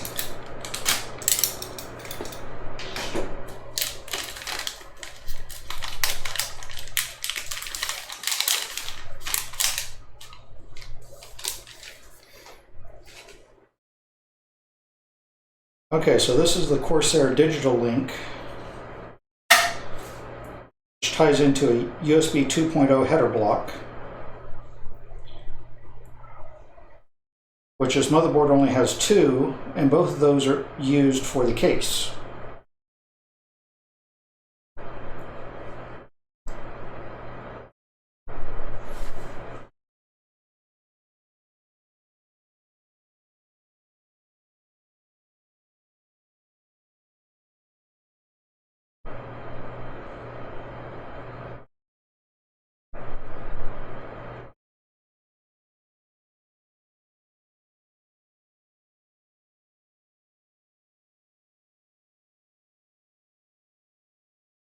Okay, so what are some of these other ports?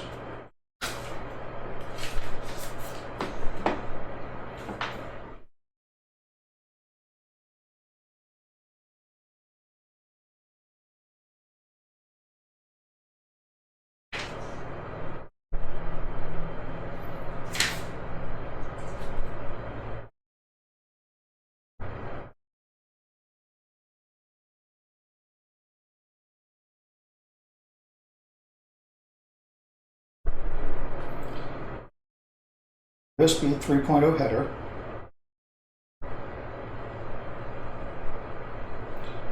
USB 3.0 header, USB 2.0 header, USB 2.0 header. No. So I can either monitor the power supply or the case fans.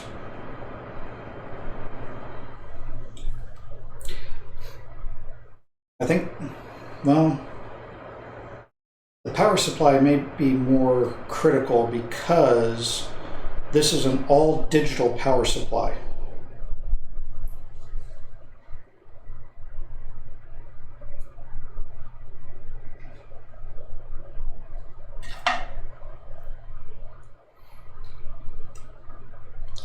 Okay, this USB header on the Corsair link only has pins on one side, so it only uses one USB port. One of those cables had two USB micros. I could go and custom build a USB micro to USB 2.0 header.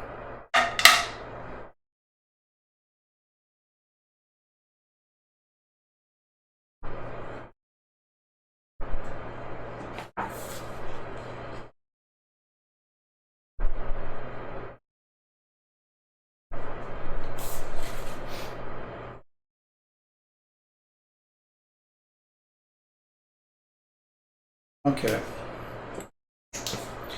We'll come back to that in a minute.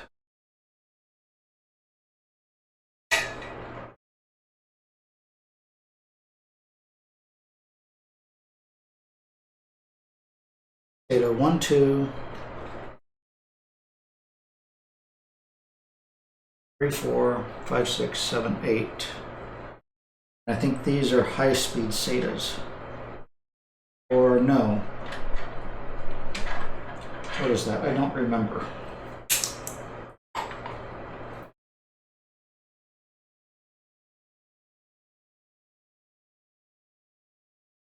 (13) is the U.2 connector.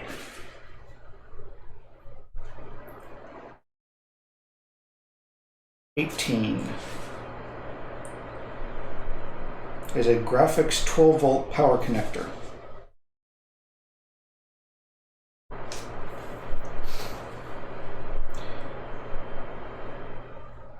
So do I need to plug that in as well as to the card?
here.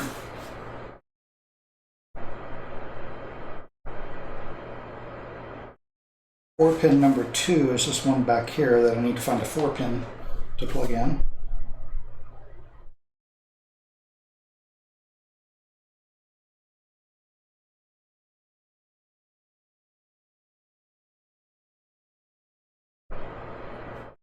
Graphics connector.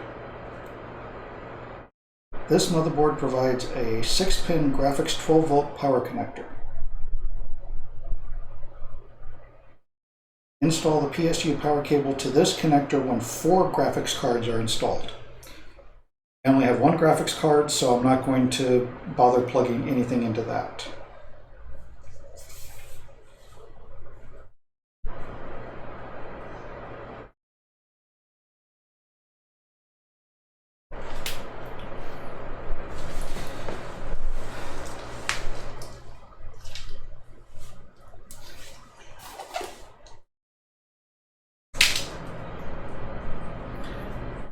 Okay, I have a quadruple Molex power cable.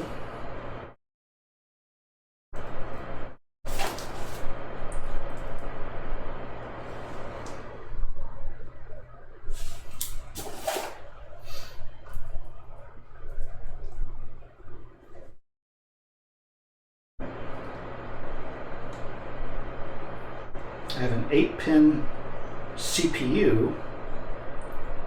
However, it's 2 4-pins, you just have to break it apart. Oh.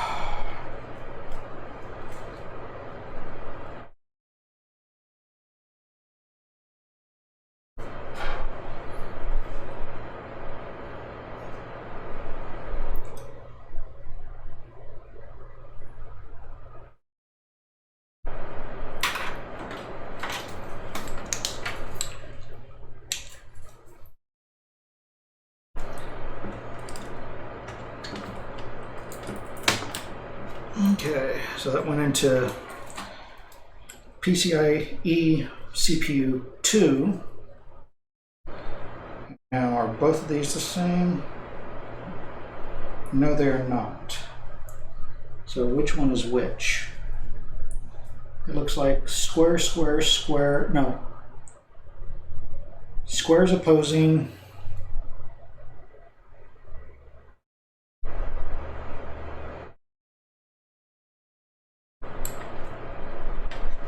That one.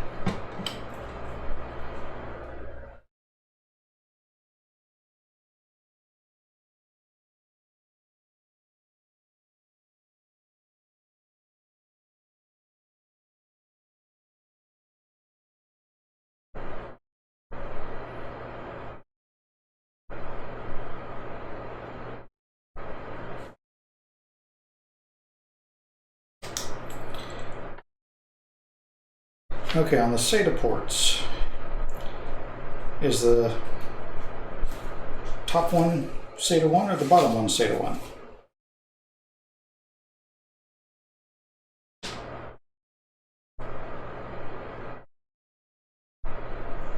It looks like the top one is SATA 1, which is inconvenient for future expansion.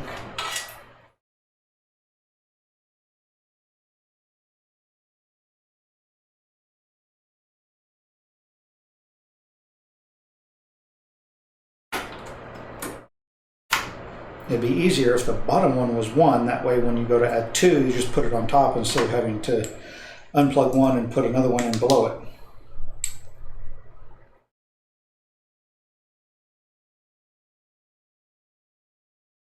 So doesn't this look like a nice mess?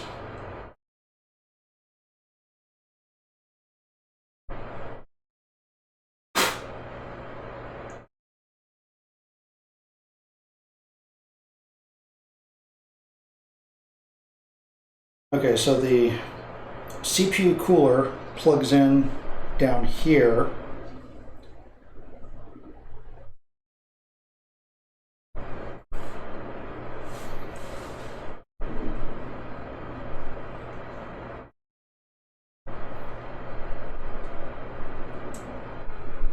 I would really like a third USB 2.0 header on the motherboard.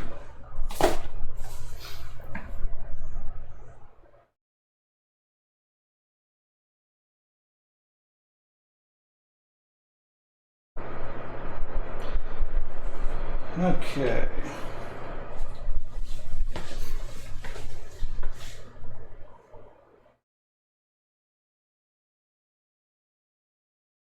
Let's take a look at that CPU cooler now.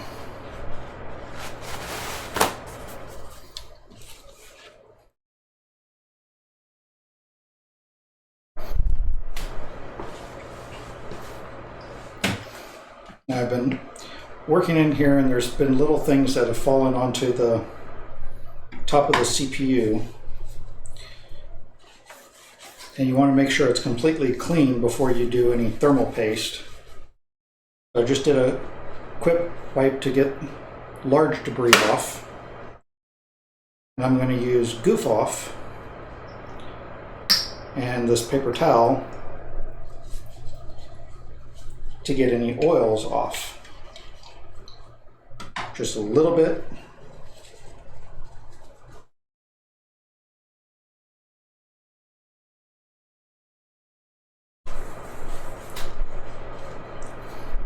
So you can see how much junk was on the CPU.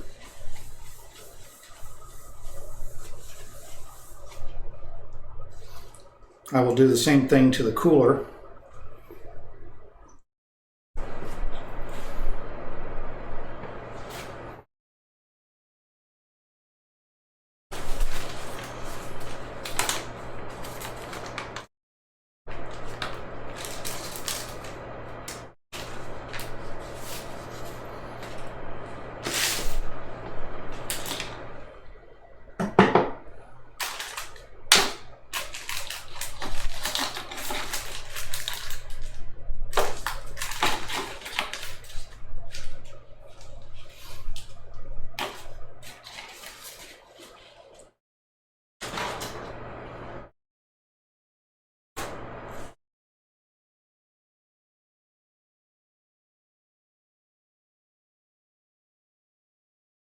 Okay, if you remember way back at the early part of the stream when I was dry fitting the cooler on here,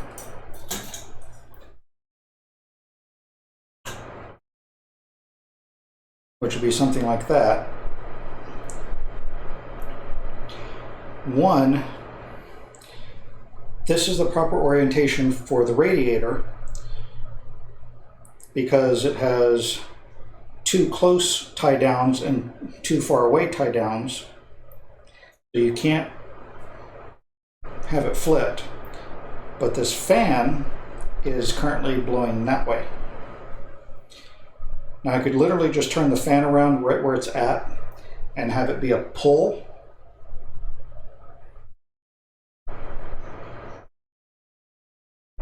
Do I want it to be a push or a pull?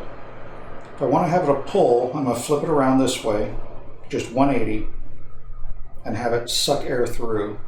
If I want to have it push, I still have to turn it around 180 and mount it over here instead.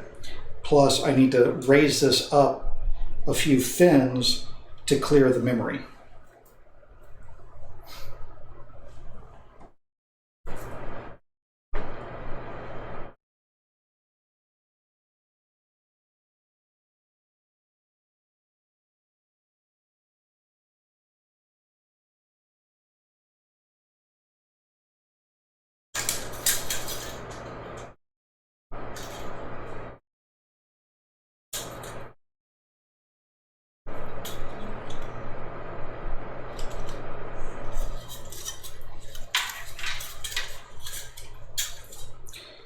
These clips are annoying and these fins are sharp.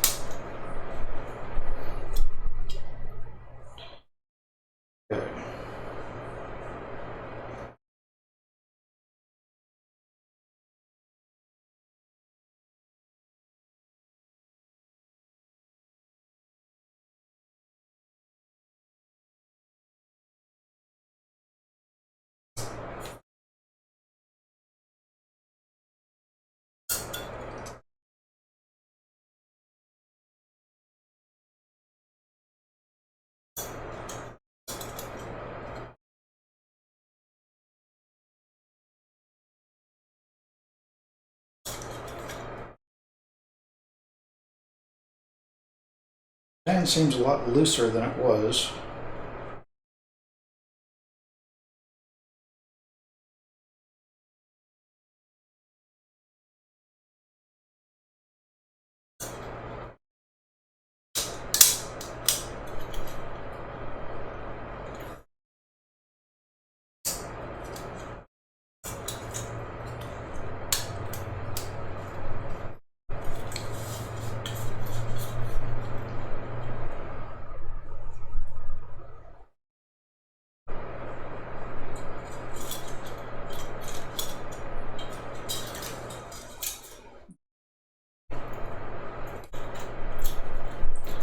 And yes, I still have to flip the fan around. I'm just trying to get a judge on height.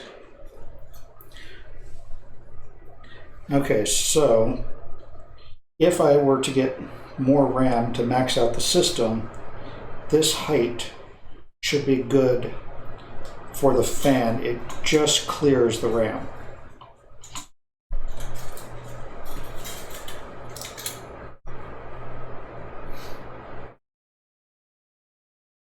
And what I have here is the bottom of the fan is level with the very last fin.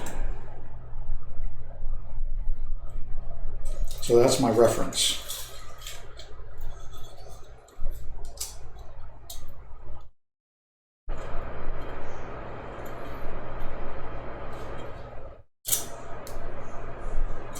Yeah, that is loose.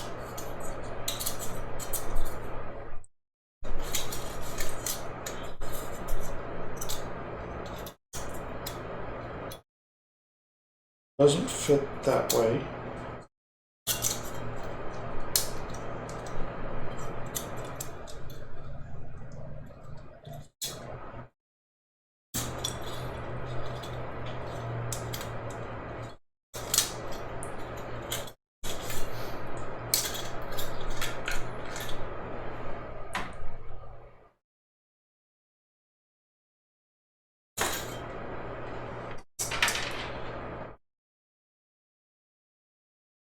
Okay, so right now this was the orientation that it was in.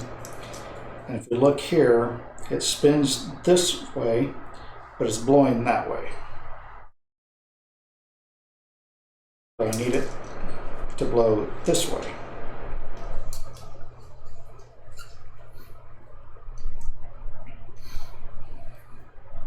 I think I do like the pull configuration.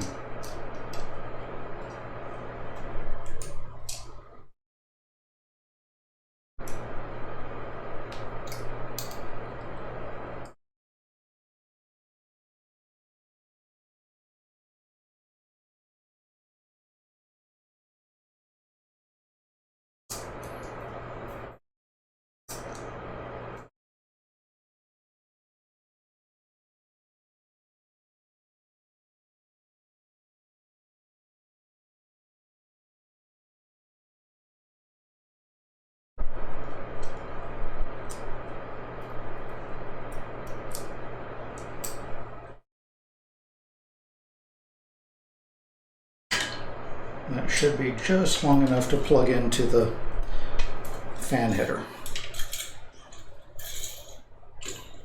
Just to make sure I have not turned that around.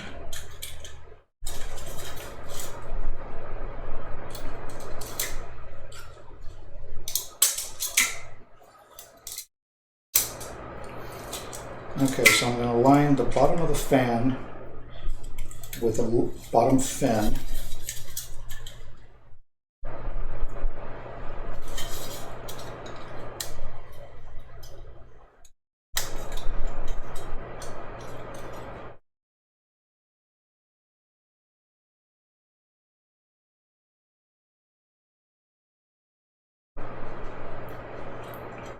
And I'm off. But that's fine.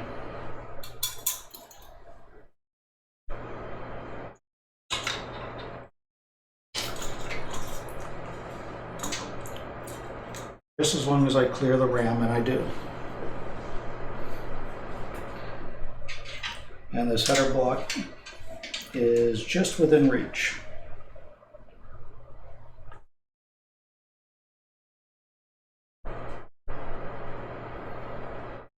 So am I going to be able to get down there and move this cable later? No, I am not.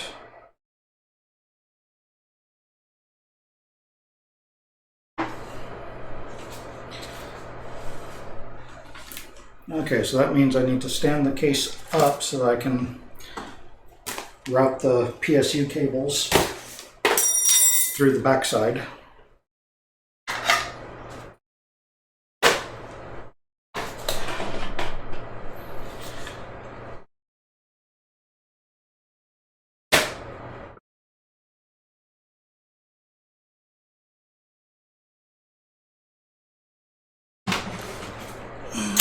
Whoa. Okay, so I forgot something. Oops.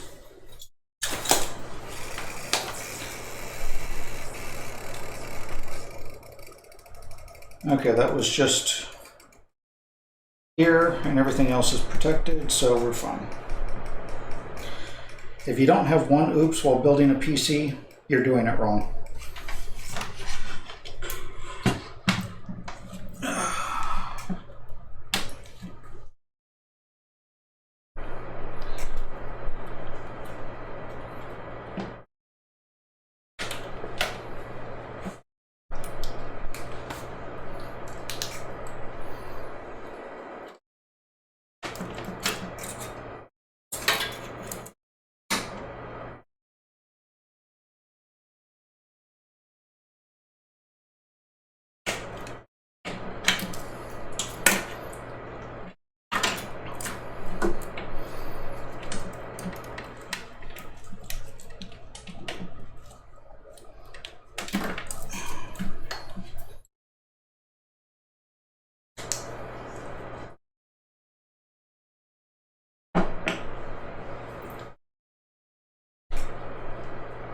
Okay, let's start by clearing some of the accessory things first.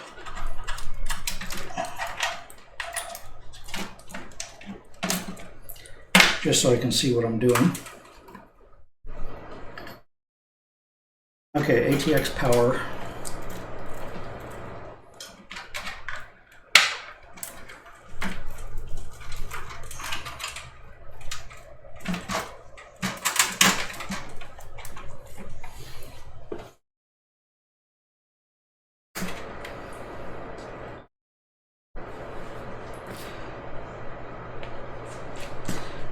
Which is right next to the top one, so that's convenient.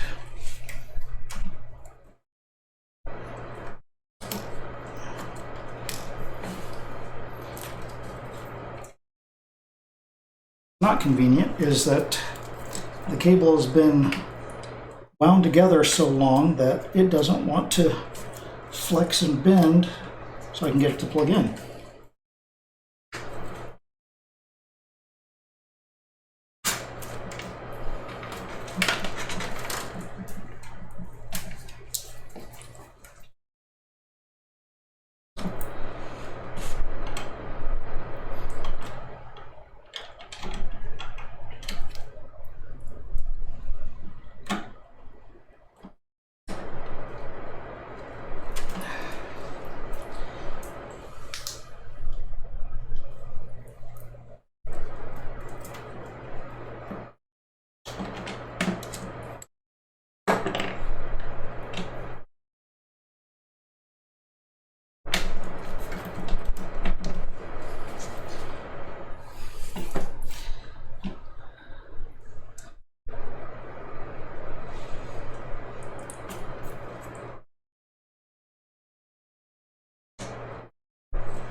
Okay, that one's plugged in.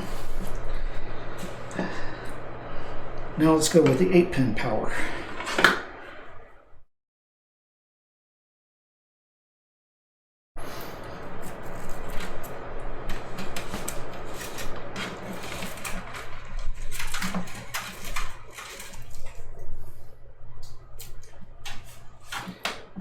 Okay, the ATX power is so tight, it pushed the grommet through the hole.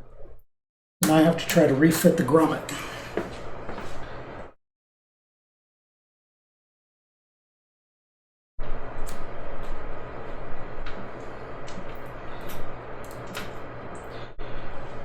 Okay, 8-pin power.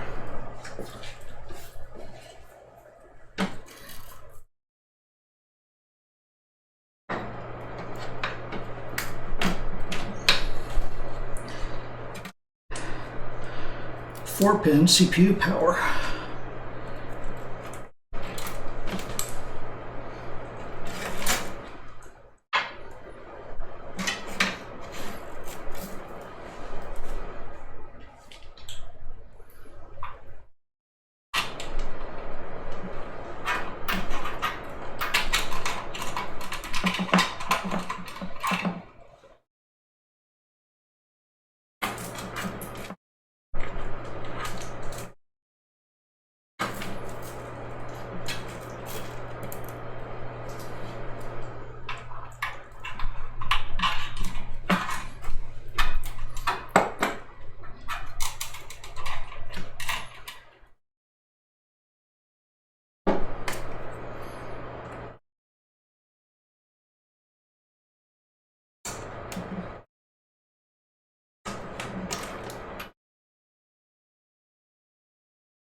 I'm going to just move the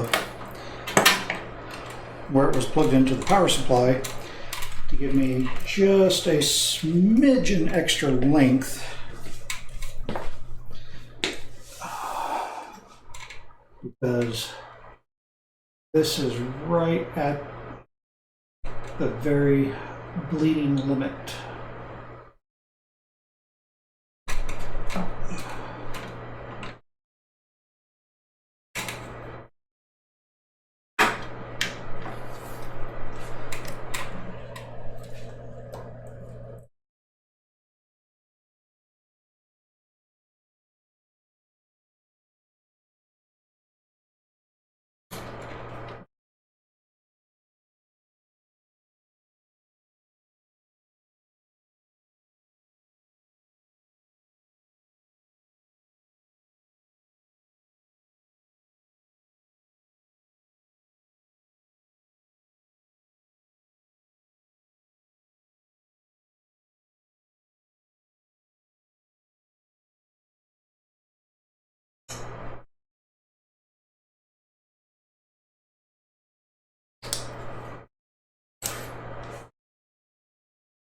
Okay, coming back down.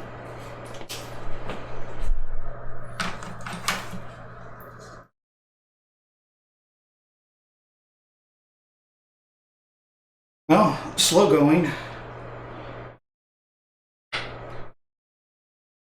It's been 8 years since I built a PC.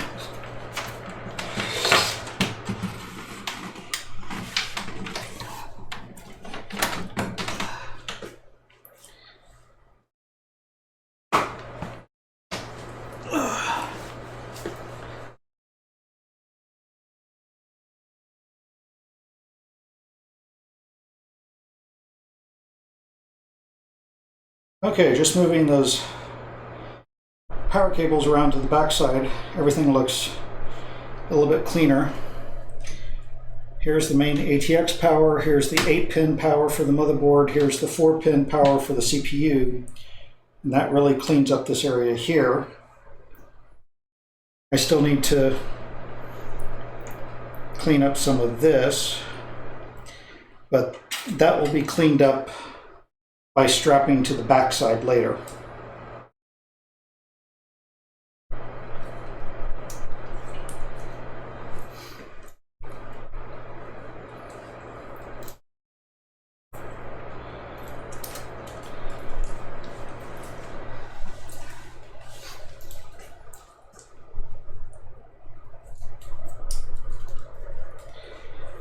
Okay, so here's the Molex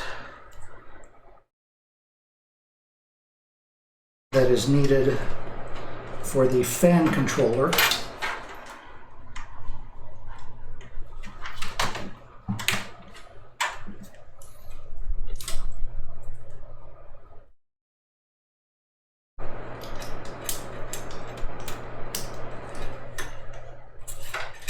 Okay.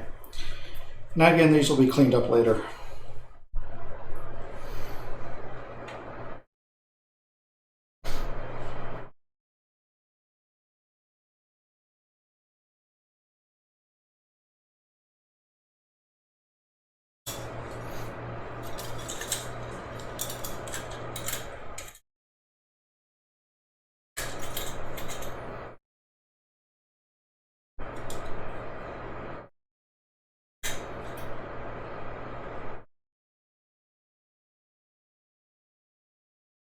Okay, when this fell over, the fan shifted.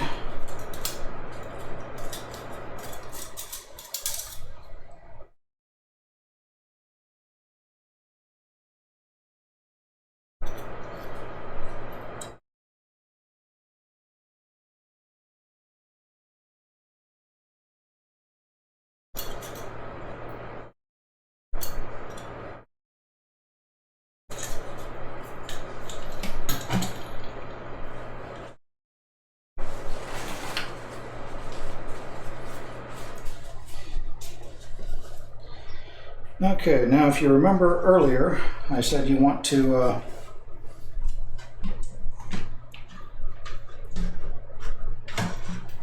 clean and make sure that the CPU is clean of any oils and the CPU cooler is clean of any oils. And so I'm going to use the goof off on the cooler now.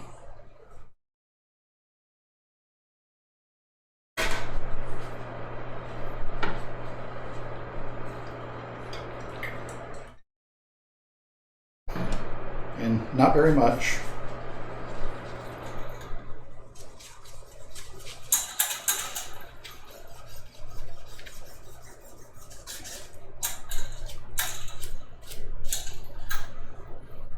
And that was much cleaner than the CPU was.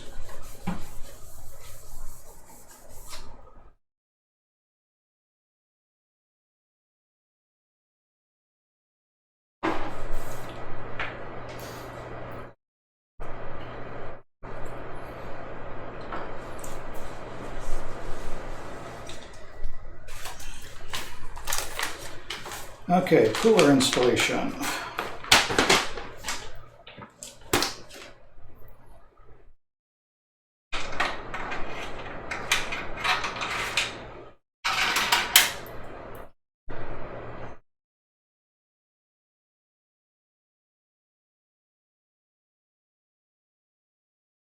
Okay, so it says to make a series of 9 dots.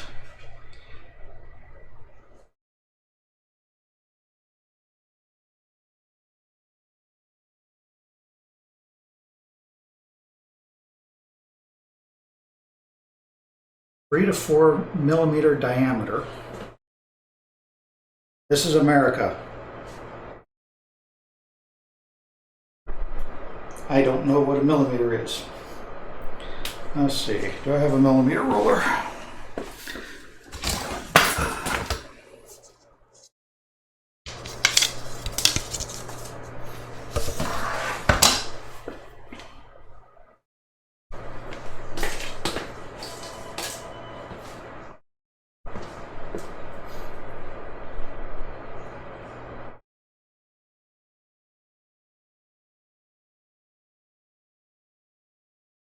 Now, of course, it talks about using its own CPU paste or heatsink compound, but I'm using my Arctic Silver 5.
Okay, 3 to 4 millimeters.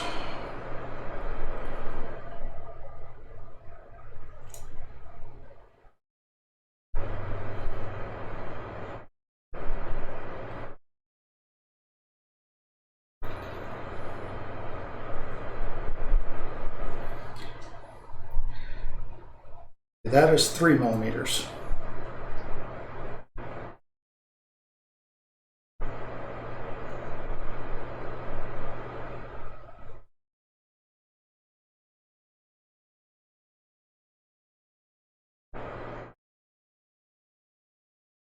That is 4 millimeters.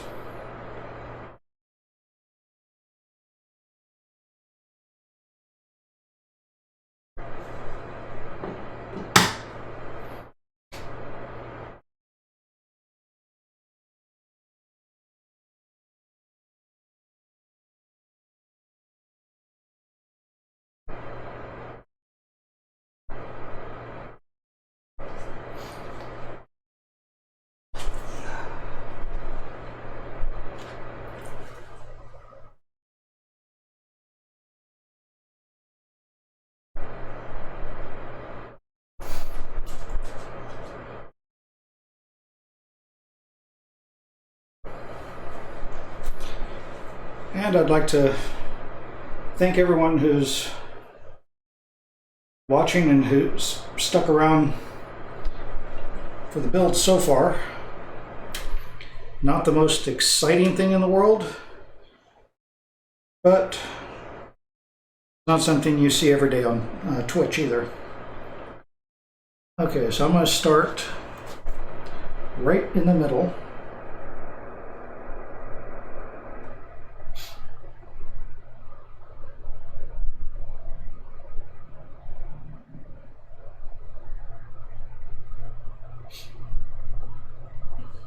Okay. Now I'm going to go 2/3 of the way from there to the edge.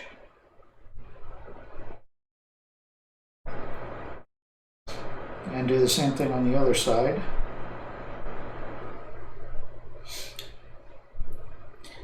And then I'm going to go 2/3 of the way to the edge a long ways. 2/3 of the way to the edge the other long ways. Then do the corners.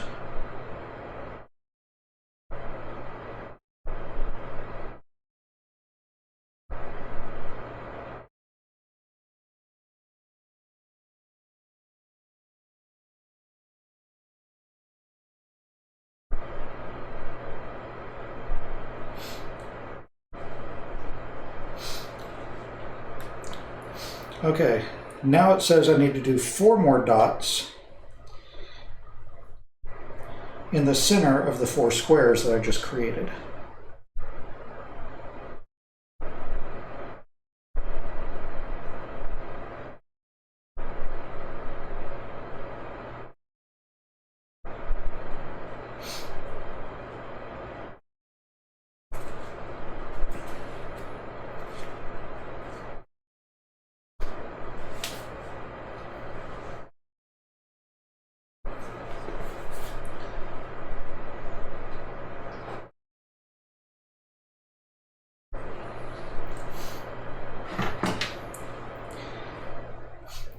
Now, if you want to see really anal,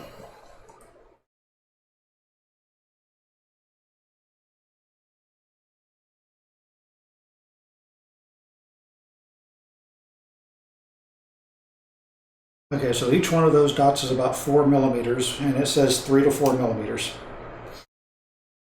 Gotta love calipers.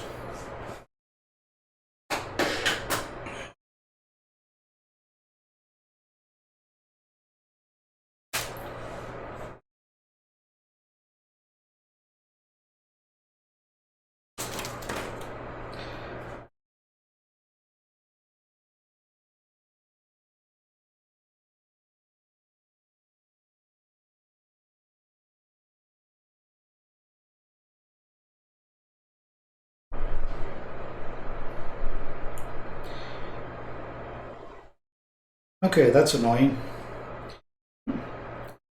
Read further in instructions.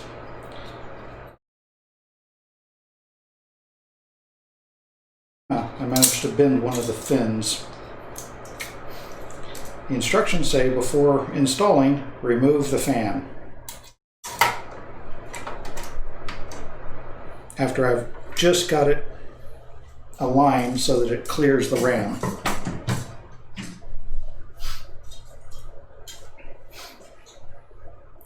Okay, I don't know how easy it is to see on the camera, but these posts are inside and these posts are outside, and that's how they key them. Here's the outside and here's the inside ones.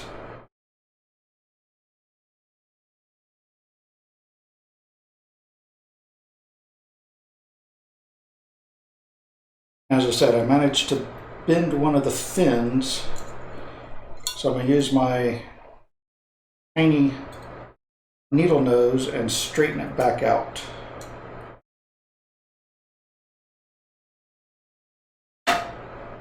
Okay. Inside, outside, inside, outside.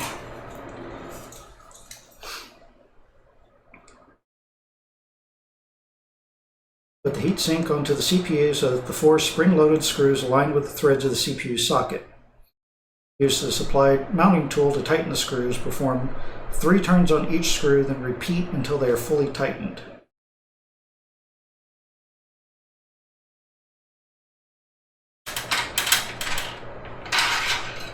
Okay, so they give me this Allen wrench with this ball thing so that I can go in at an angle, but then they tell me do not tighten more than 0.6 Newton meters.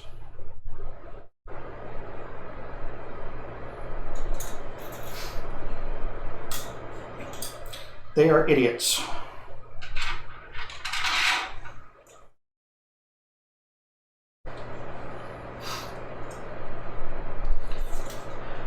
Now, mostly I want to try to go as straight down as possible,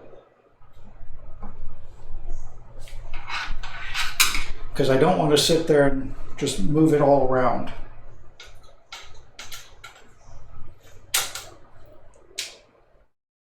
Okay. Find the groove.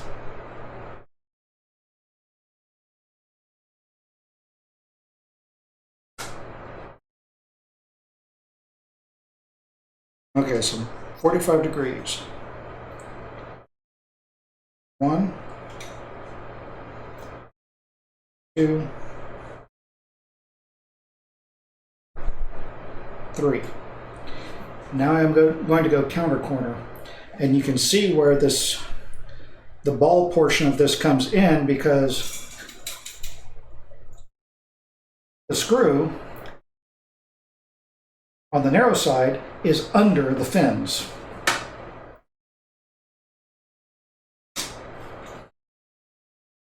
Okay, so I'm pretty much straight.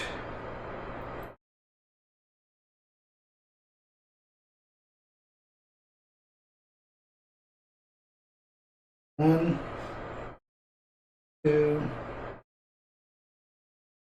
3. Okay, it is threaded. I'm going to come back down here. 1, 2, 3.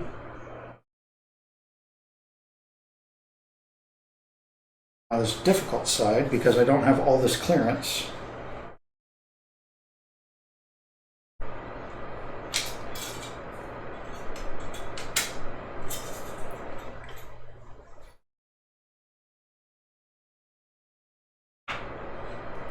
One, 2. No, this one's not turning on me.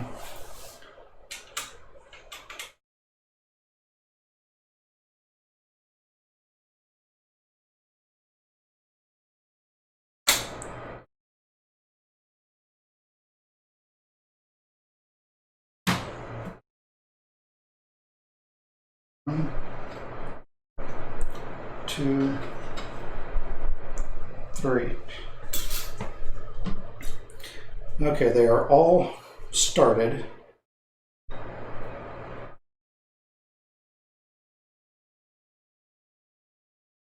It says 3 turns each until it's tight. I'm starting back on 1. 1, 2,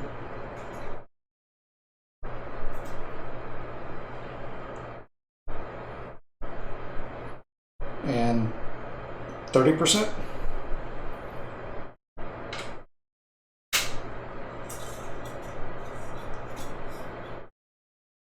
1, 2, 3, and that one's tight.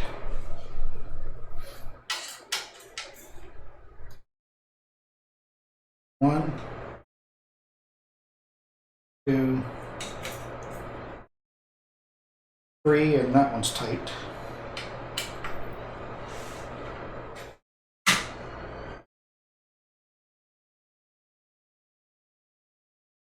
1, 2, a half, or 3/4, and that one's tight.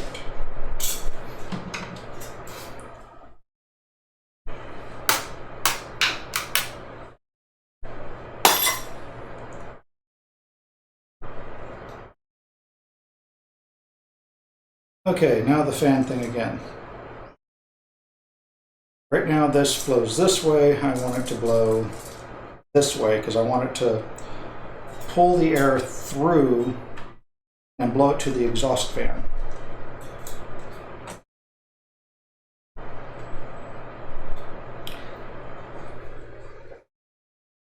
Yeah, I can see why I had to pull it off because it blocks the screws.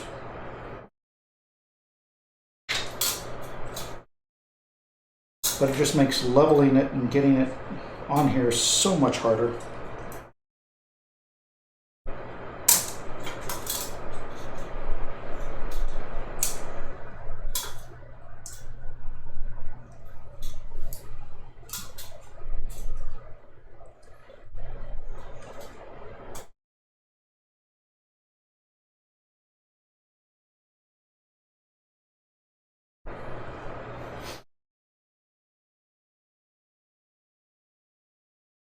First I put it on upside down, so now the pigtail is up in the air.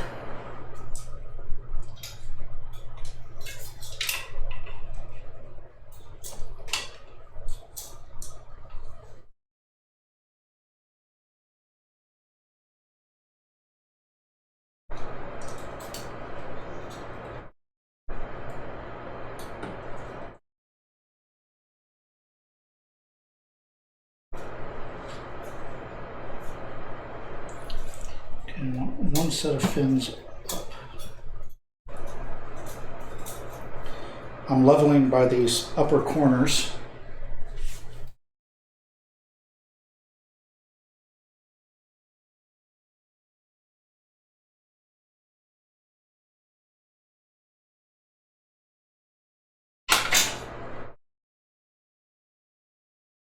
Okay. Fan header. I can't see what I'm doing. I'm blocking my own light.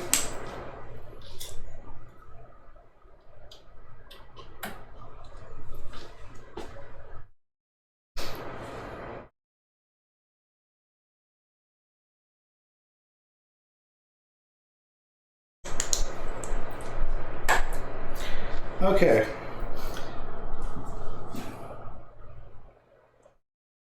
Hold on 1 second.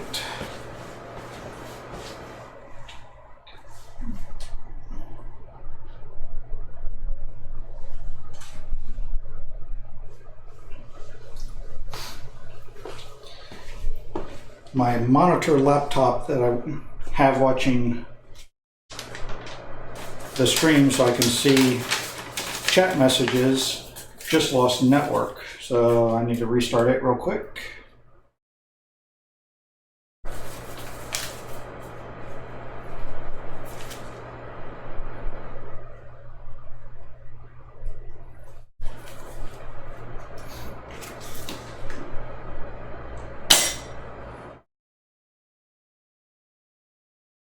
Okay, doing that I lost chat history on this system, but that's fine.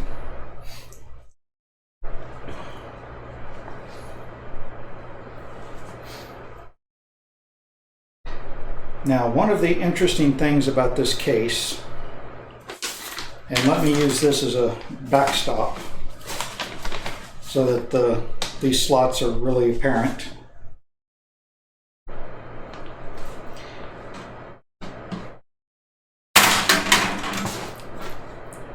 Is that I can take these off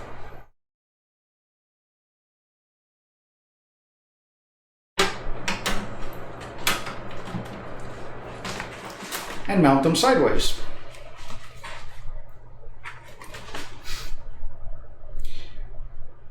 Now, some of you are scratching your head going, what the hell? What's taken off of the case right now is a GPU mounting bracket. So I can mount my graphics cards this way instead of this way. That way I don't have all that weight on this PCIe slot.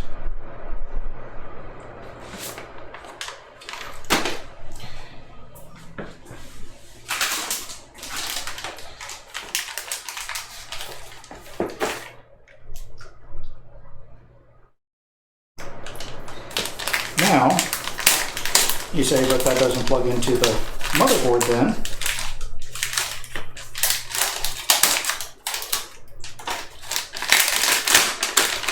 That's where this nifty cable that they want me to try to gouge myself on staples comes in.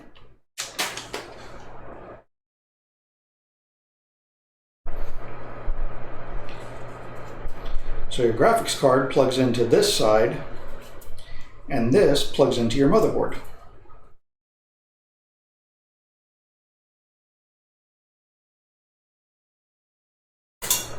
Before I plug that in there, let me double check, because this motherboard has specific guidelines.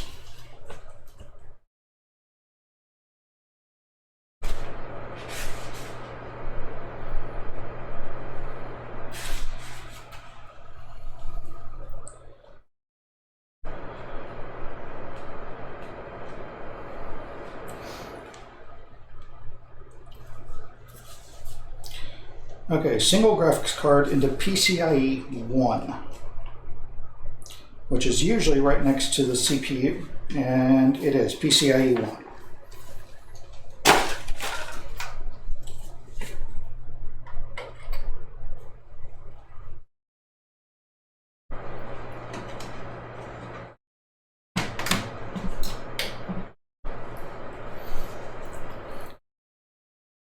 Now, this comes up under the GPU bracket and plugs into the graphics card.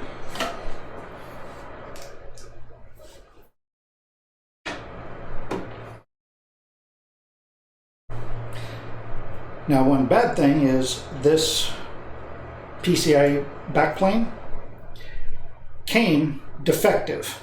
It was bent out of shape. I've reached out to Thermaltake to see if they'll replace it, because there was no damage to the box that the case came in, only this backplate.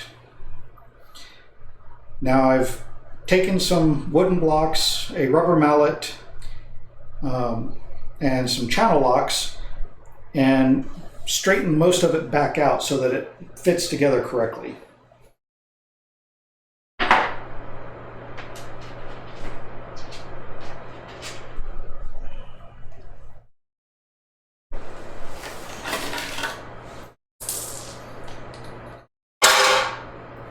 Now I just need to screw it down into place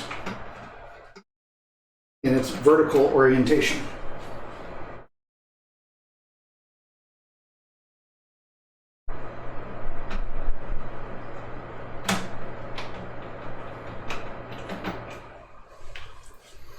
Now the only thing I'm noticing is that maybe I should have gotten a little bit longer of a riser cable.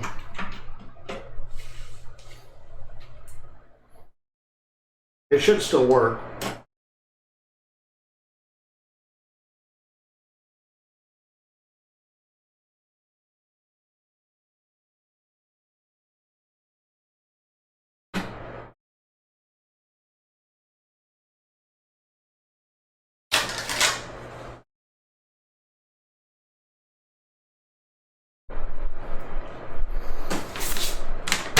Okay, so don't need the CPU cooler instructions anymore.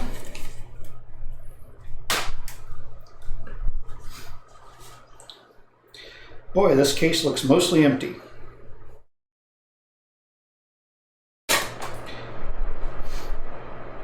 But this is mainly meant as a showcase. The reason why I got it is you can see the height of the CPU cooler just fits.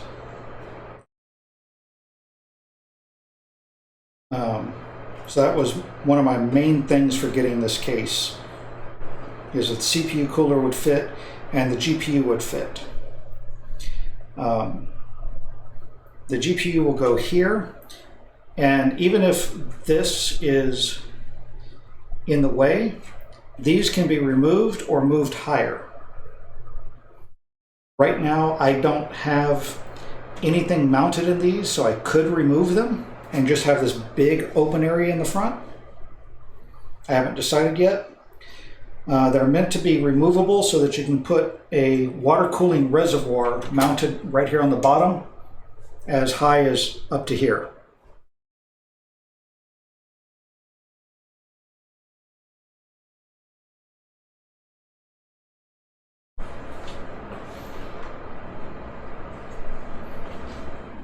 Now, I am not ready for this yet, but I just want to see how it looks.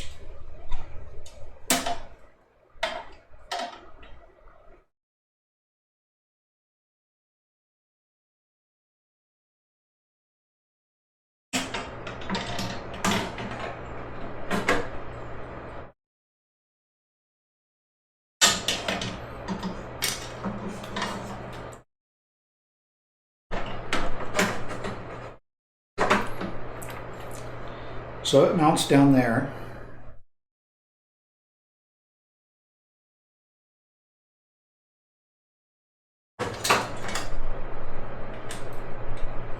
And screws on to the bracket there. And my card mounts here.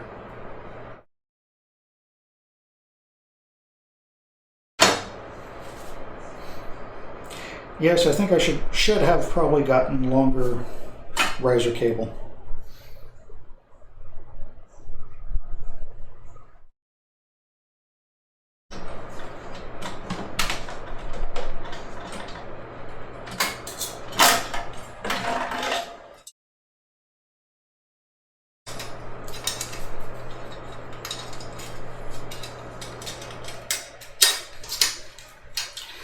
Now, the benefit of this over the cases that have the normal orientation PCI slots, and then they have two vertical slots here, is that those vertical slots are so close to the side panel that they disrupt the airflow of the GPU cooler. This doesn't have that problem because it mounts it a little bit lower away from the side panel.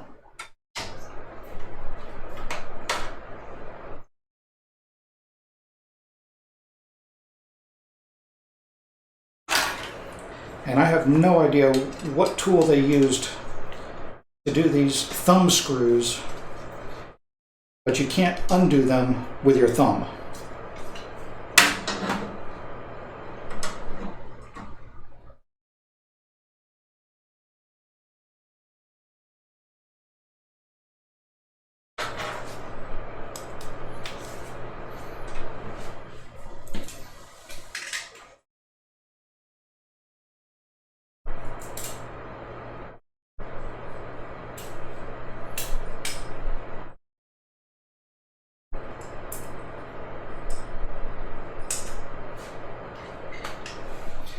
Now, at first I thought the riser thing was just a floating cable, but you actually screw the cable down to the riser plate.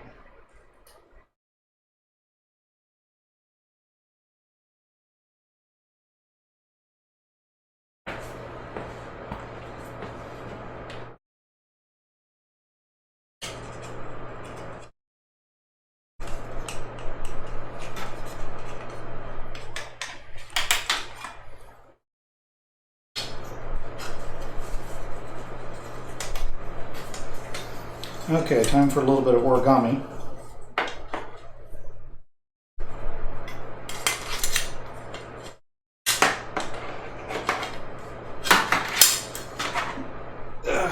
Damn.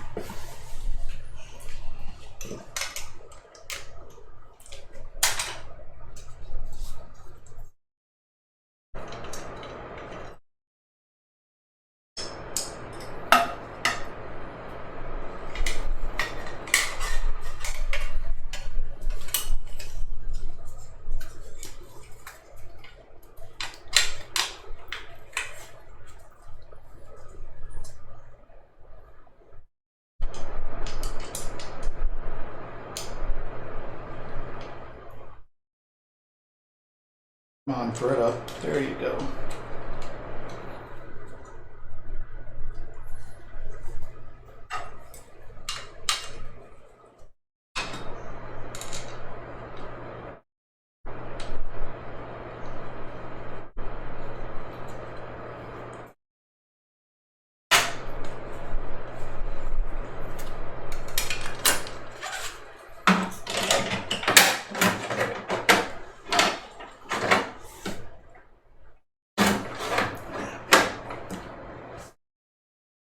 Stay in place.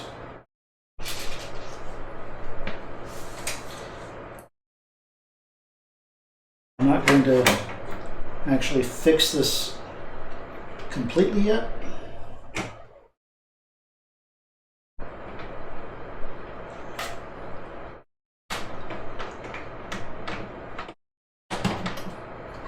I just want to take a look at clearances with the graphics card.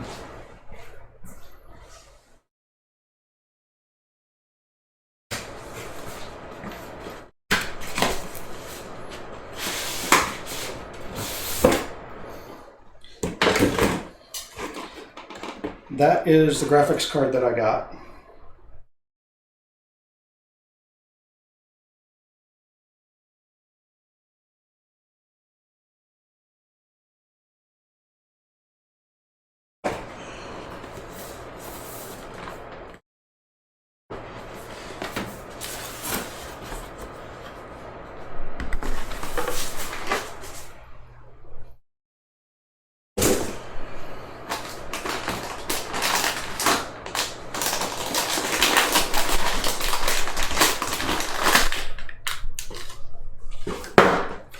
Yeah, because I still need one more cable coming from the power supply for the graphics card.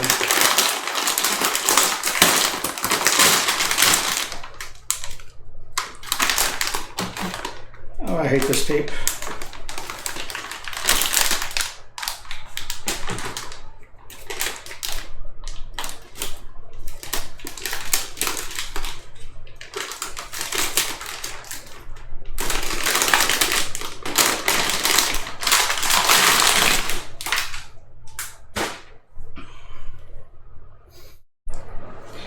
Here's the beast. And this is what I was talking about earlier. Slot 1, slot 2, slot 3. So it only takes up 2 spaces on the PCI backplate, but it takes up a 3rd internal space.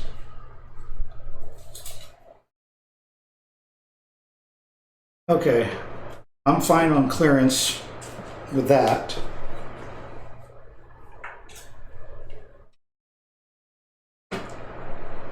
So it'll sit down in here about like that. And again, the benefit is that when the case is standing up, the card is putting its weight into this riser plane and not on the motherboard trying to fall down because of its weight.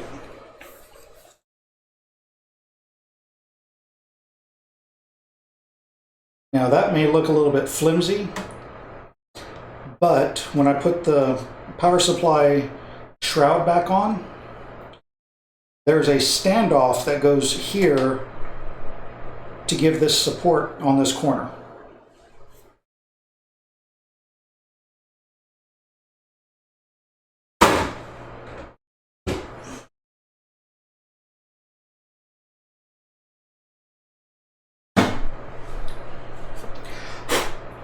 And this is what the power supply shroud looks like. It even has a spot for a 2.5-inch SSD right there.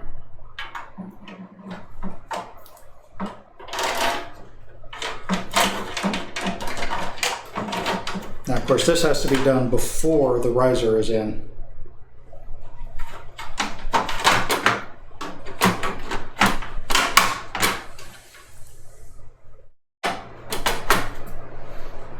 So it hides all the cable mess here that goes down through that grommet to the back.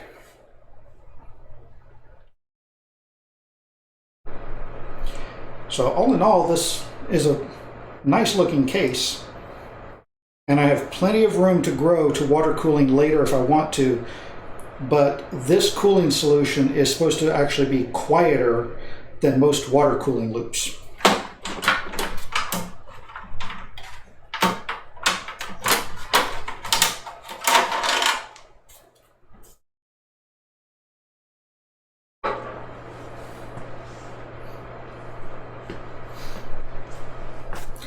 Okay, let me remove this.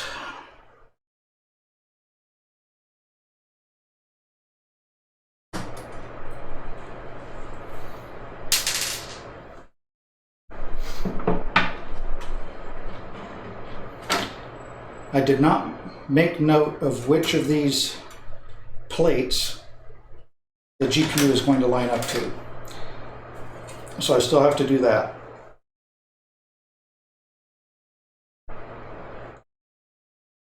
Supposedly, I could even move this up to here, which would move the GPU closer to this side panel right here.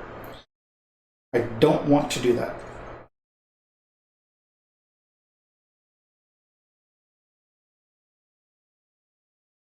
Now, doing this vertical mounting limits the ability to do 3-way and 4-way SLI.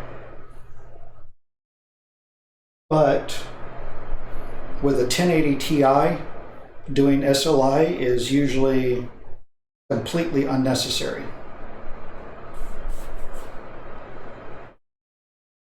Okay. I'm taking a look at this.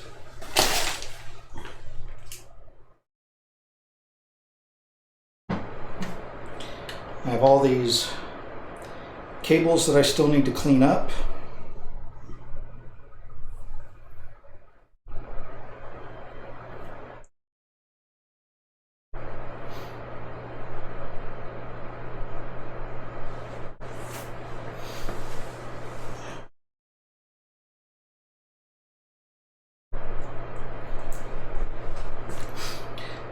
Now, I could do a single PCIe power cable and use the splitter that comes with the GPU, which I don't fully understand. It takes 2 power connectors on the GPU, but they say you can use a single cable and use their Y splitter. Why not just have 1 power cable going to the GPU then? I don't get it.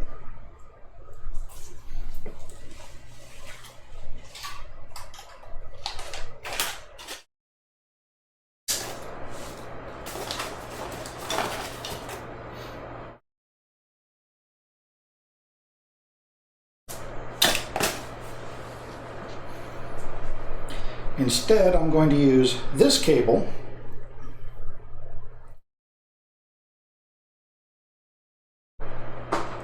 which is still the exact same thing. One end to the power supply, and two PCIe 8-pin power to the GPU.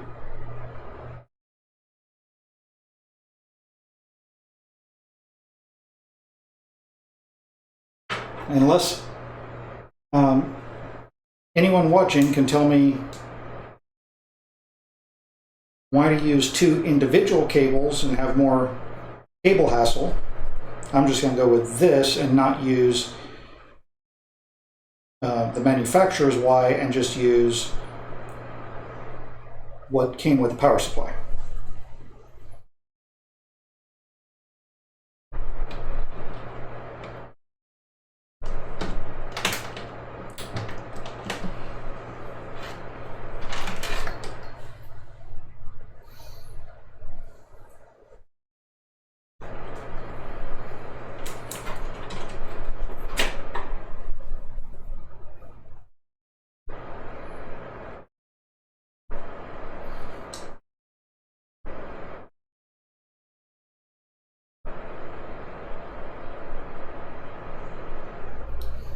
And at this point, I think I'm going to go ahead and try to put the power supply shroud back on.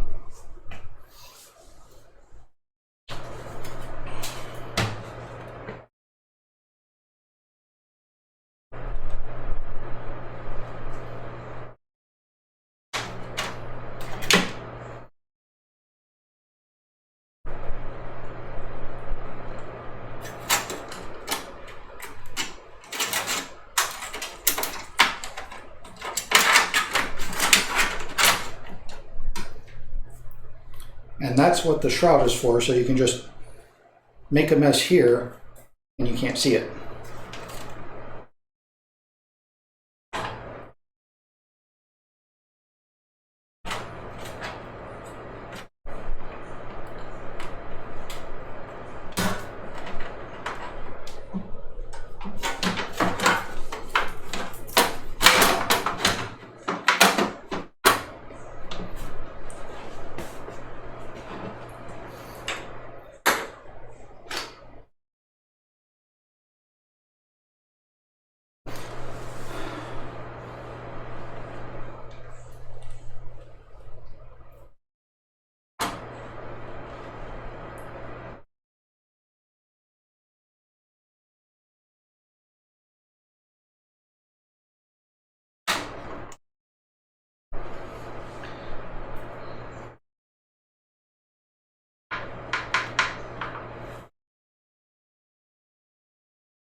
I guess I should have checked to see if this film is only on the outside or on the inside too.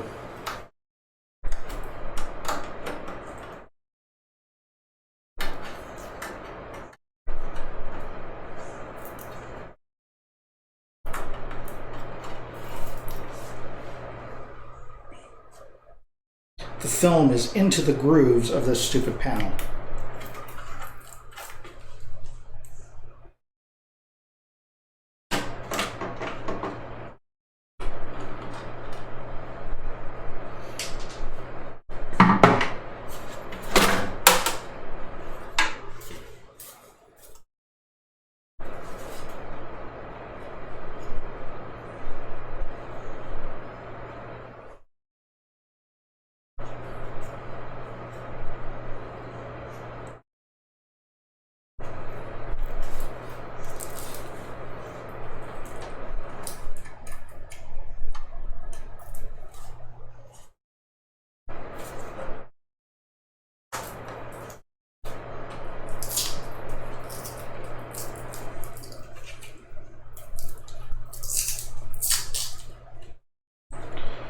Okay, I really don't like that.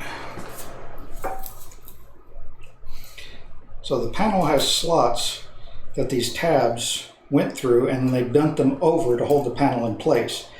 The plastic comes up and under into here, so there's no clean way to completely remove it.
When in doubt, take out the utility knife.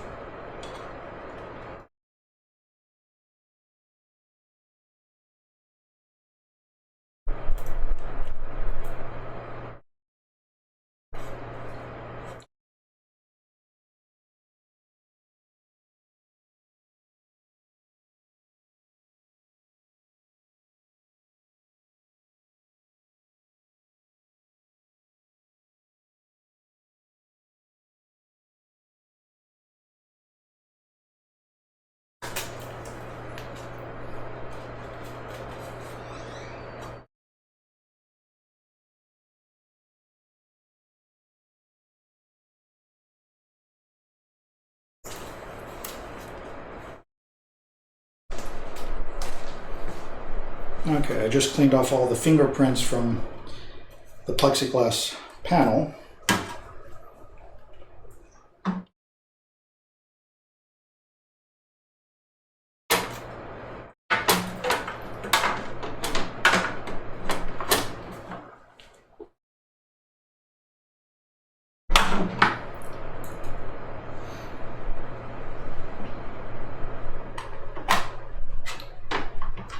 Now, of course, this being only an 860 power supply,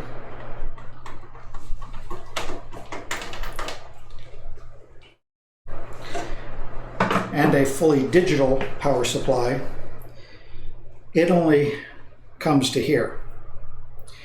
If I'd gotten the 1000 all digital, it'd come out to here, and all the cables would be under this metal. You can just sort of see some of the cables right through the glass, but not much I can do about that. And then the analog digital power supplies are typically a little bit longer anyway.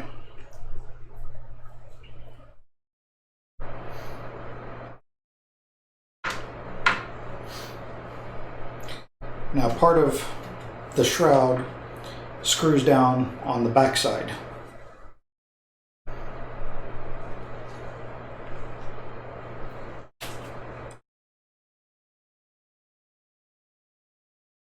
Okay, taking another look.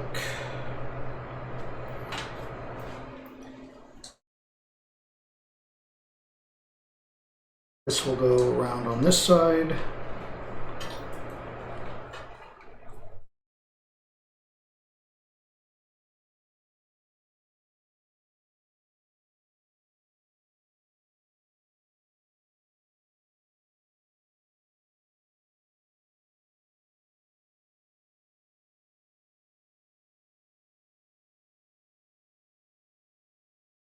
This will be for the graphics card. Where did I get thermal paste from?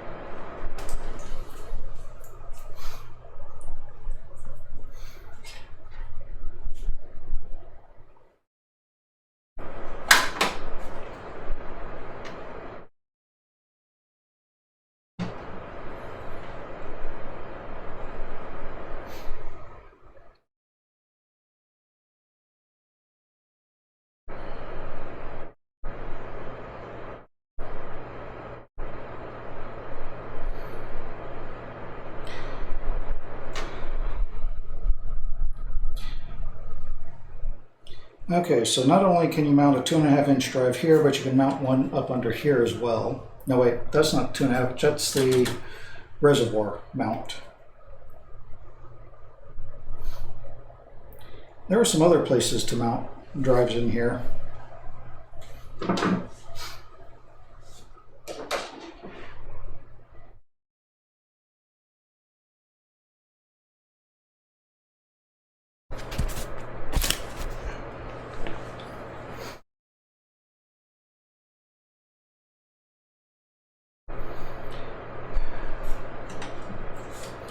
Okay, I am going to stand this up.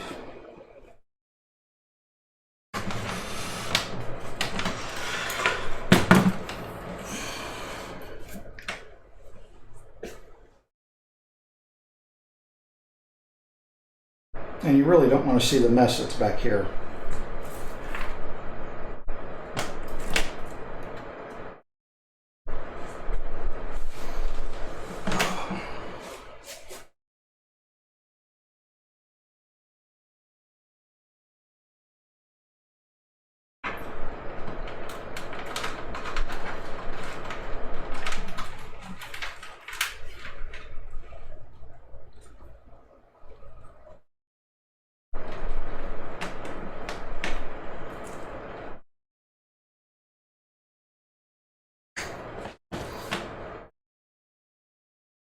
Okay, I'm just trying to pull some of the excess cable into the back.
So these were the two standoffs I was talking about earlier for the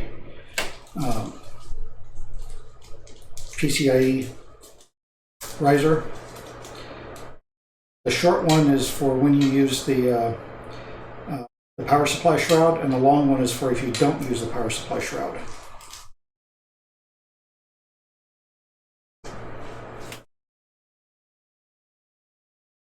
Okay, now I'm going to be mounting the fan and LED controller unit.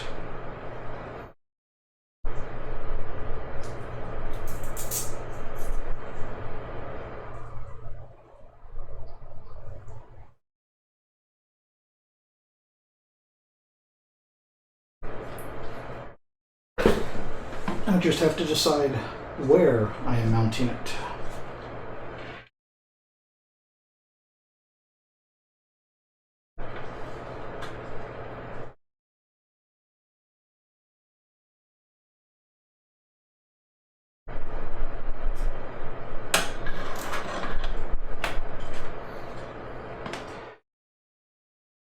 Because there are so many screws and knobs sticking out in various places.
Okay.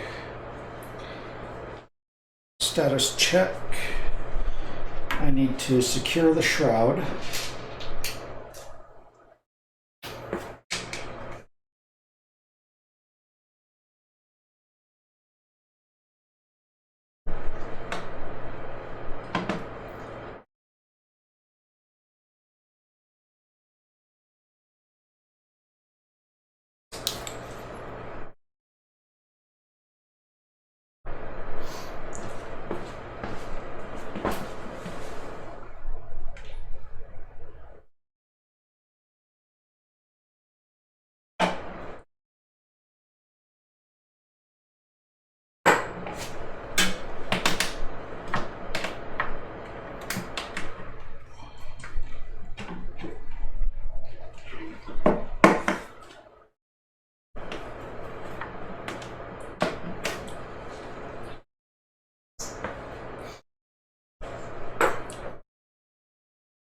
Okay, so the shroud has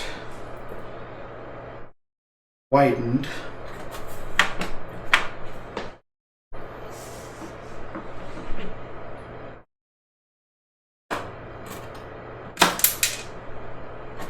And I just lost the screw.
Oh, this is not easy trying to get these to line up.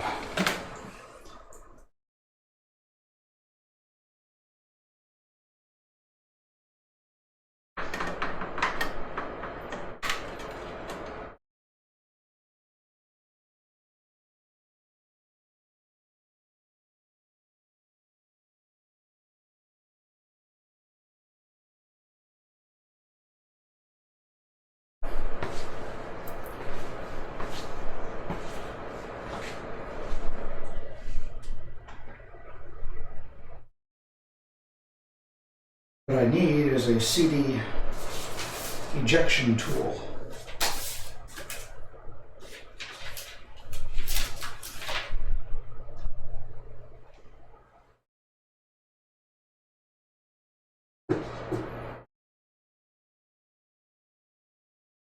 I have no idea where mine went.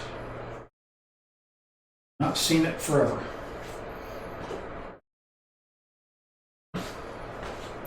Or use a toothpick.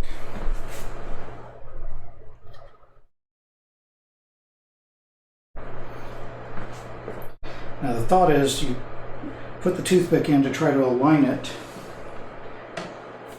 and pull it down so that you can get a screw into another one.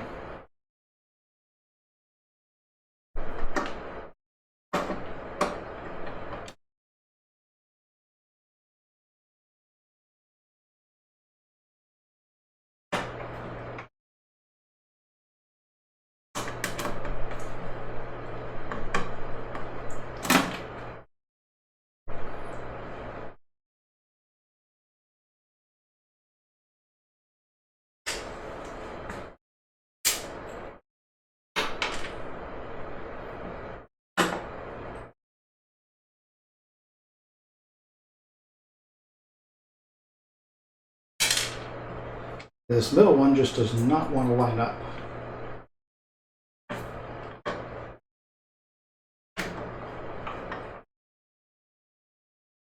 And all I had to do was say that, and it goes ahead and lines up.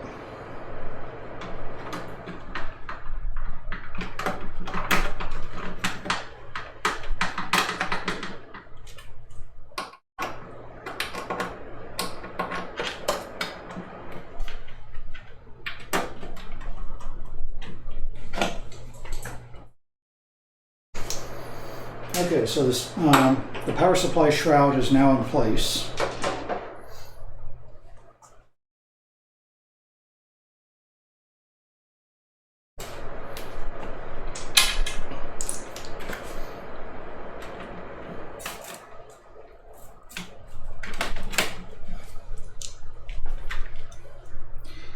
The cables are not exactly pretty, but they're kind of organized in the back.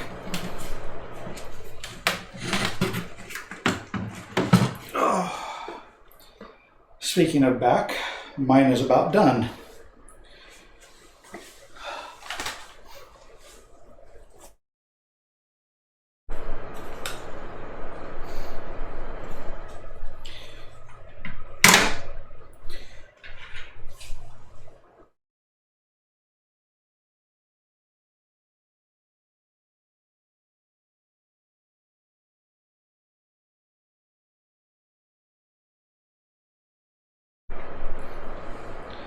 Okay, so on these, one side is flat and one has this little thing. What I'm thinking is that is supposed to go into this hole here, or is it supposed to go into that hole? Okay, it's supposed to go into that hole and you screw it down. But I need to find out which screws to use.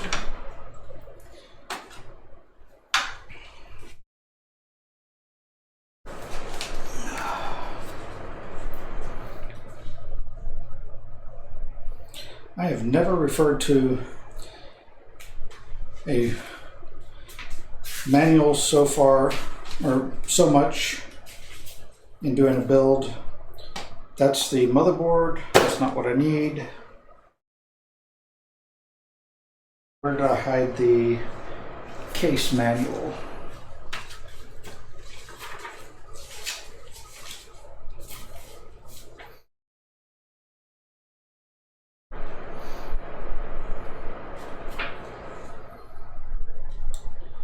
Okay, strip stand is a self-tapping screw.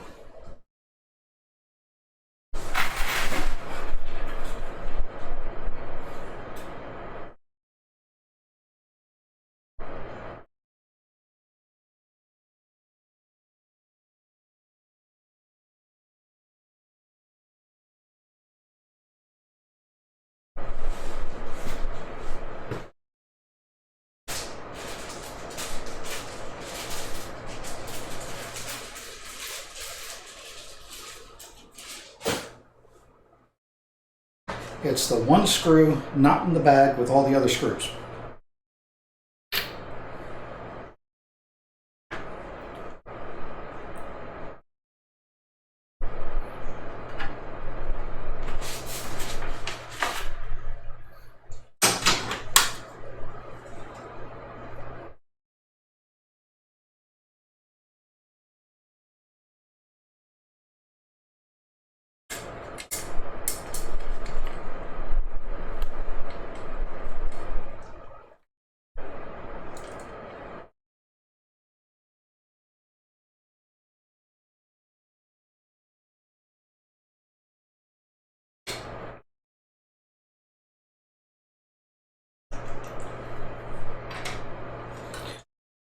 Okay, so that is installed. That's what that looks like.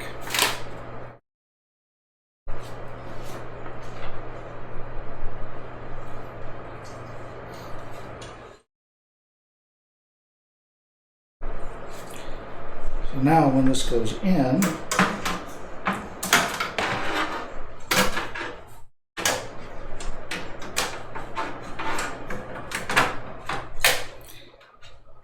it sits on the shroud and this no longer moves.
Oh, I just got dizzy.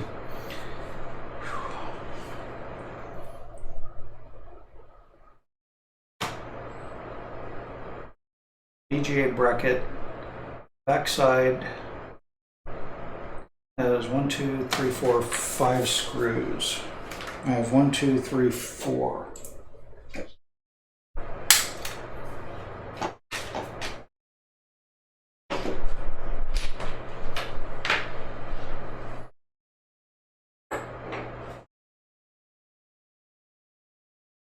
So one of my screws has gone missing.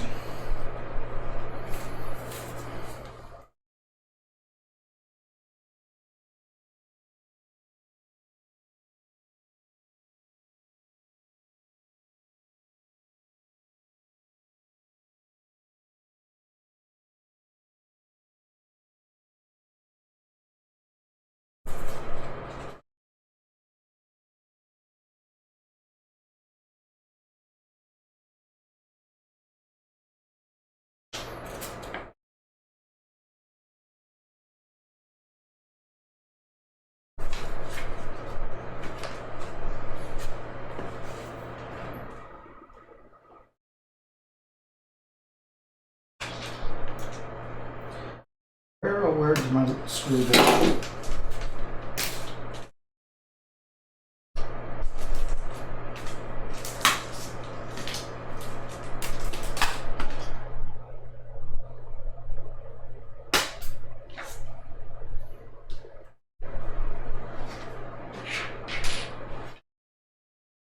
Okay, it's not where I had all the other screws.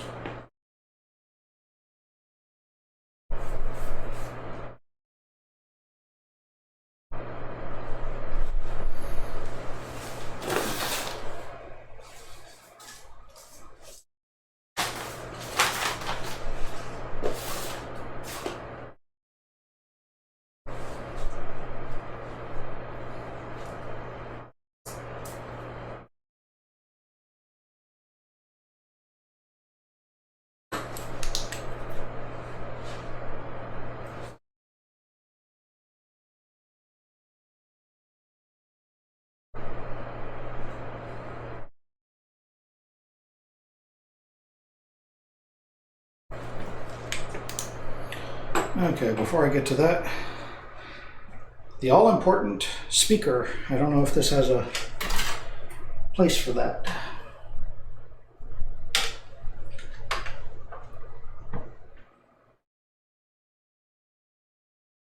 Ooh.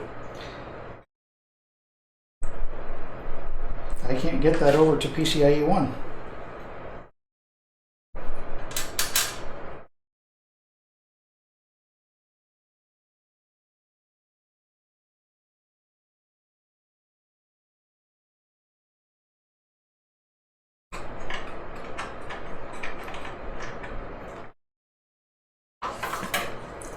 Yes, I do need a longer one.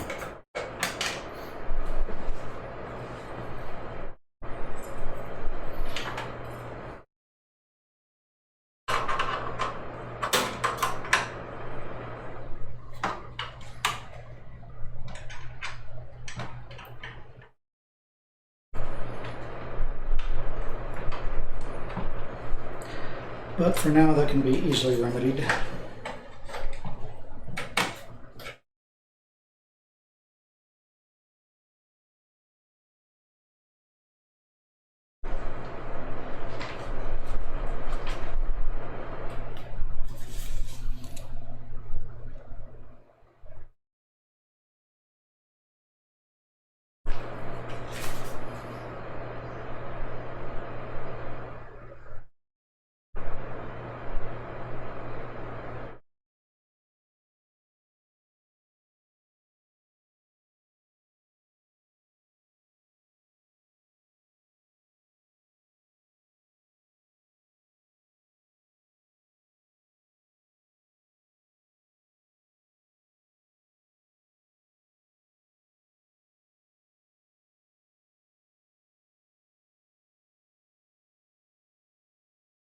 Okay, so actually there is no place to put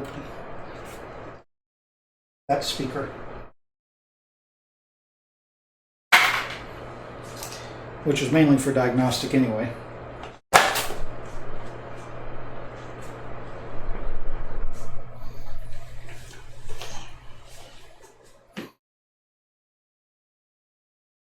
Okay.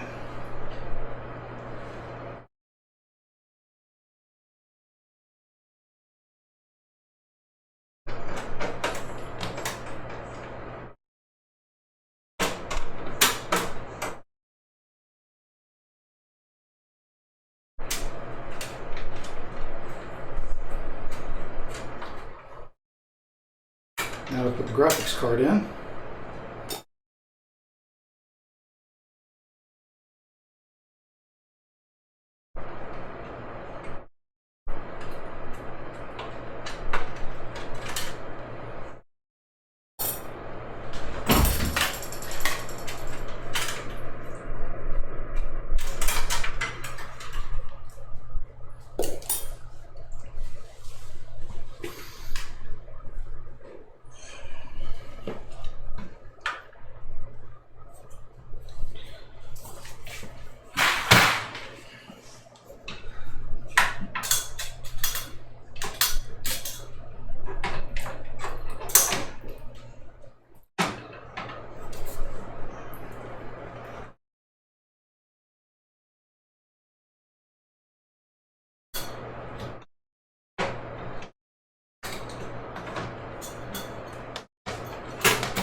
Come on, get in there.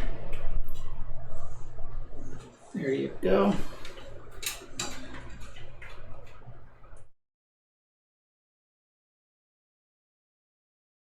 Oh, I still need to mount the riser from the back. But before I do that, let me go ahead and plug in the power.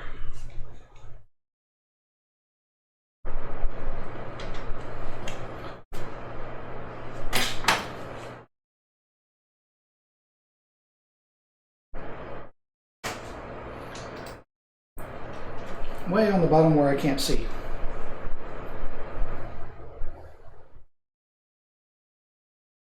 So I guess I need to pull the card out, put the power on first.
Okay, so I got the flanges in their slots.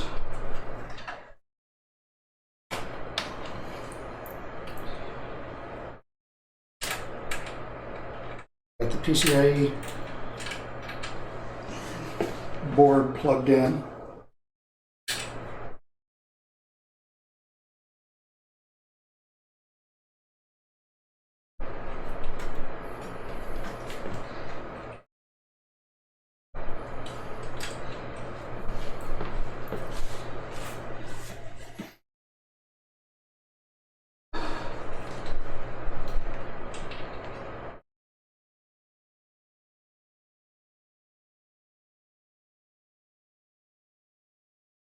Graphics card definitely wants to bow a little bit on the 2-slot plate.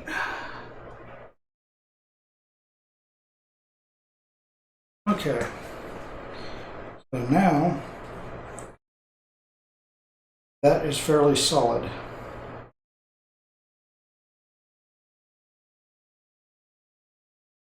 The riser cable's plugged in onto the riser plane. Video card's plugged into the riser. CPU's installed, the cooler's installed, the RAM's installed. The M2 PCIe NVMe storage units are installed. The rotational is installed on the back. I could remove this and just make a completely empty space up front. It looks like I could have actually run the power cable for the graphics card around the back as well. Except to do that, I have to take the riser off, the shroud off. Now I'm too tired to do that right now. Okay. Back upright.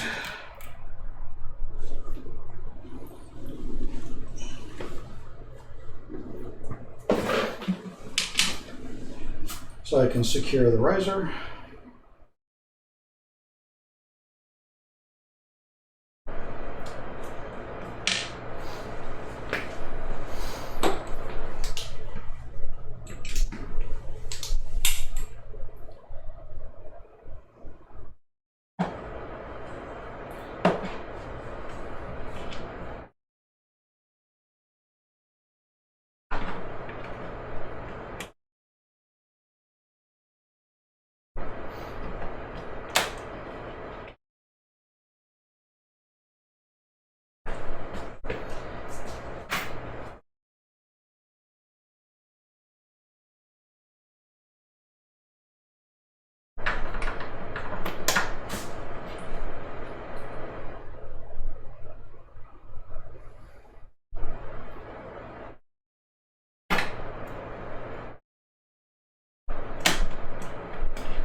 And I think this build is done.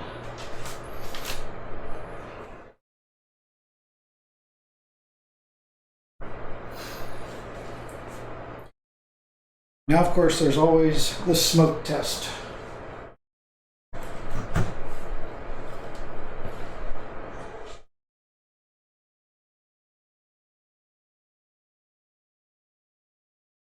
Power supply switch is off.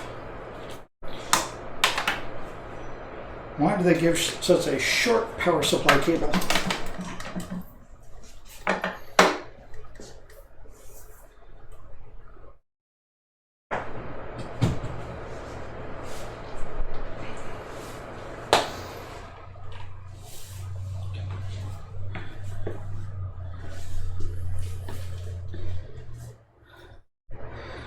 Okay, relocating the camera.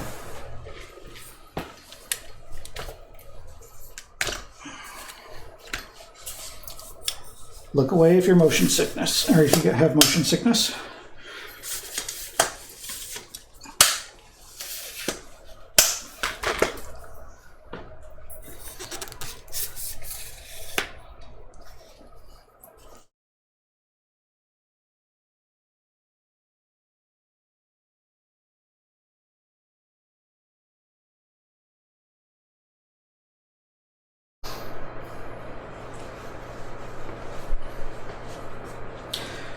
So, as you can see, the CPU cooler is here, straight off the motherboard. The fan is configured to be a pull, drawing air through this and blowing it pretty much right to the case exhaust fan. The GPU now sits comfortably in a vertical position instead of horizontal, putting weight on the PCIe slot.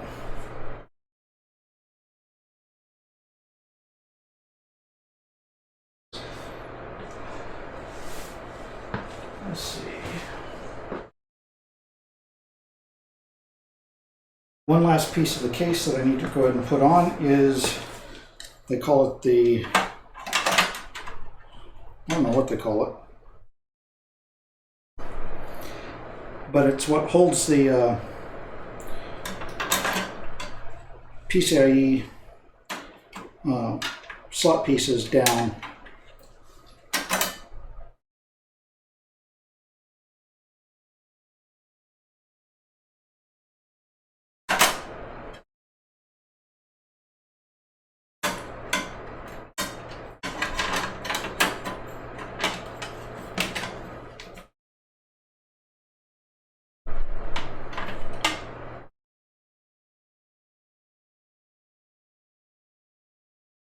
I'm pretty sure this is the way it goes on there, but it doesn't look right.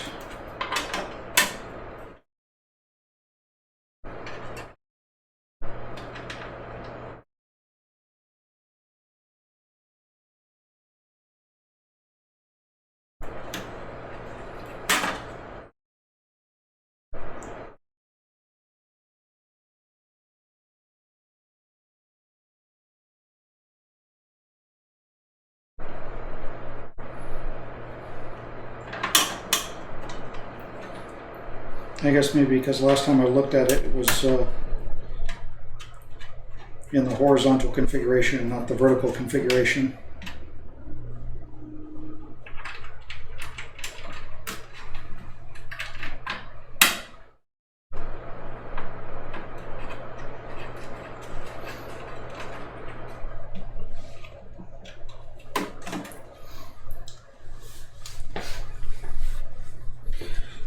Okay, time for the smoke test.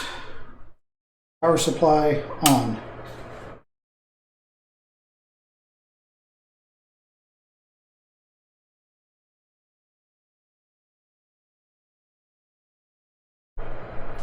Hey, look, there's colors.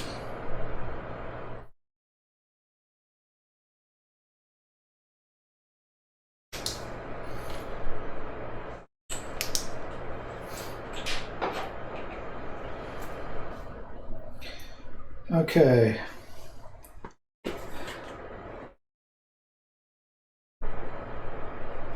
Power on.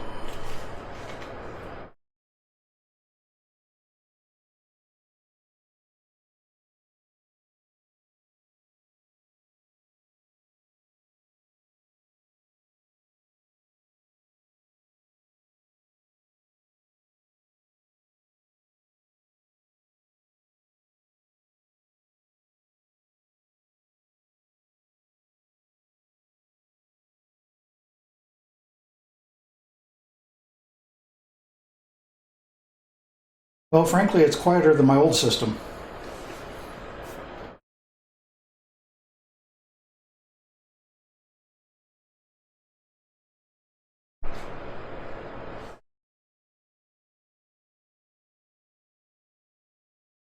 It's a lot brighter than my old system.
Now, the light up fans I could care less about. The fact that the only way to get the fans to work is to have them light up, it's a little bit annoying. Especially since I cannot monitor my power supply.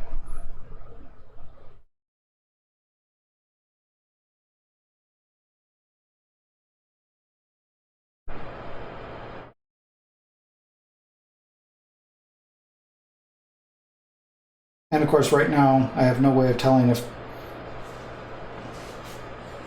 everything's fried or not.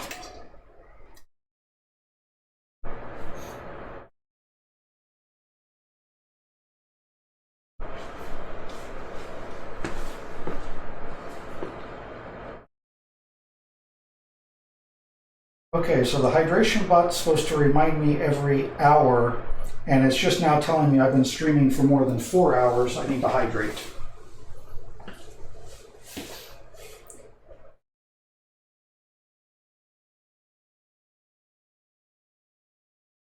However, good advice, since I have studio lights on in here to light up the workspace for streaming, and it has raised the temperature over 5 degrees in here.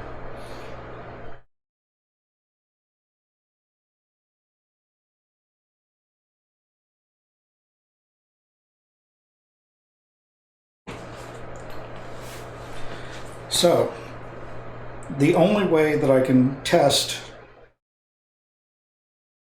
if everything is working now is to steal the monitors from my old system, because I only have the one set of monitors that support DisplayPort.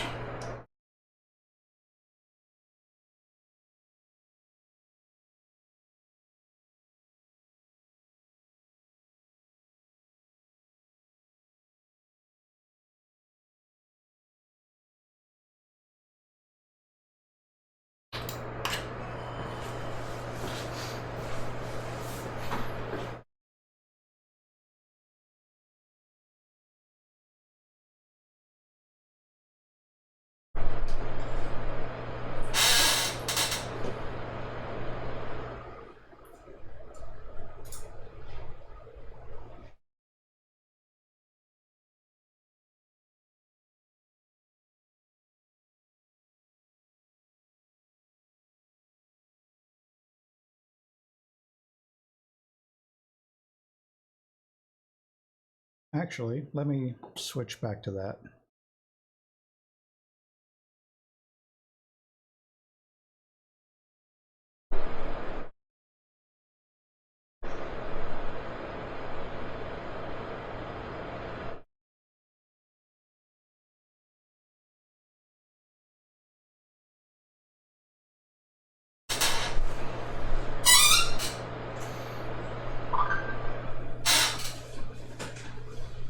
Okay. I now have a built PC that doesn't appear to be going up in flames. Let me get rid of the echo.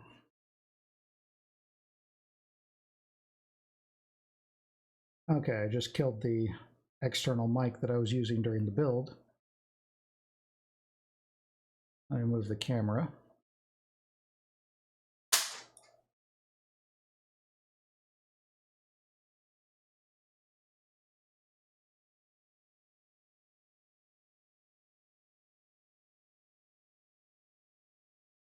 So again, it's not going up in smoke, but I don't know if it's posting because I need to hook it up to my monitor that I'm currently using to stream this.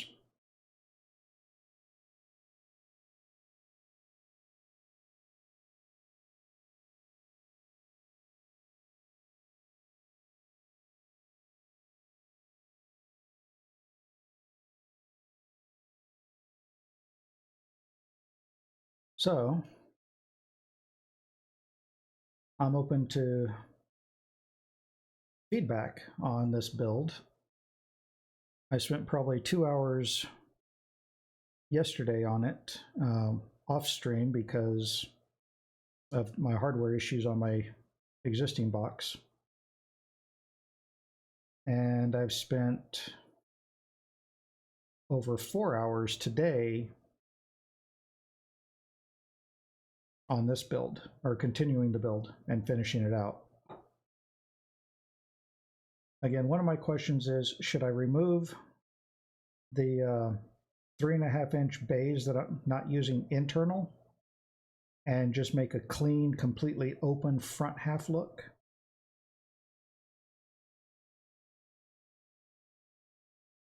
Or do I leave them in there but leave one at the bottom, move one at the top to have airflow through the middle, more towards the video card and the CPU cooler? I'm pretty sure the airflow becomes mostly a non-issue once I put the side panels back on, which will make this case a hell of a lot heavier because both the show side and the cable side are tempered glass. I forgot if it's 4 millimeter or 5 millimeter thick. And there's a tempered glass plate on the top as well.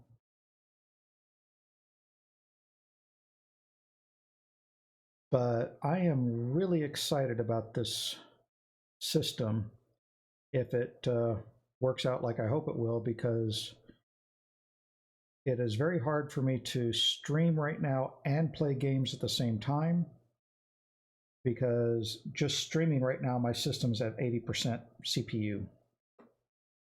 And I'm not actually playing any games. I'm only streaming. So I think that's going to be it for me for today.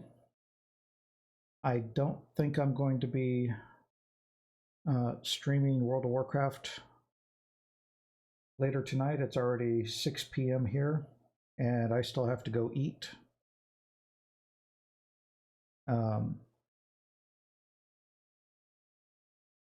Oh, and also on this case, at the very top, underneath that edge, you can actually put, I think it's a 240 radiator if you're liquid cooling.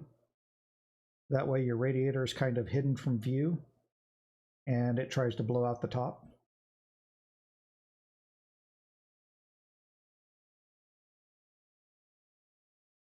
But I think I will probably leave it powered on for right now as just a little bit of a burn-in.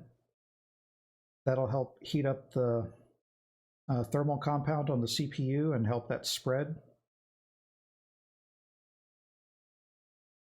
And I will probably hook up the video card off stream after I get done eating.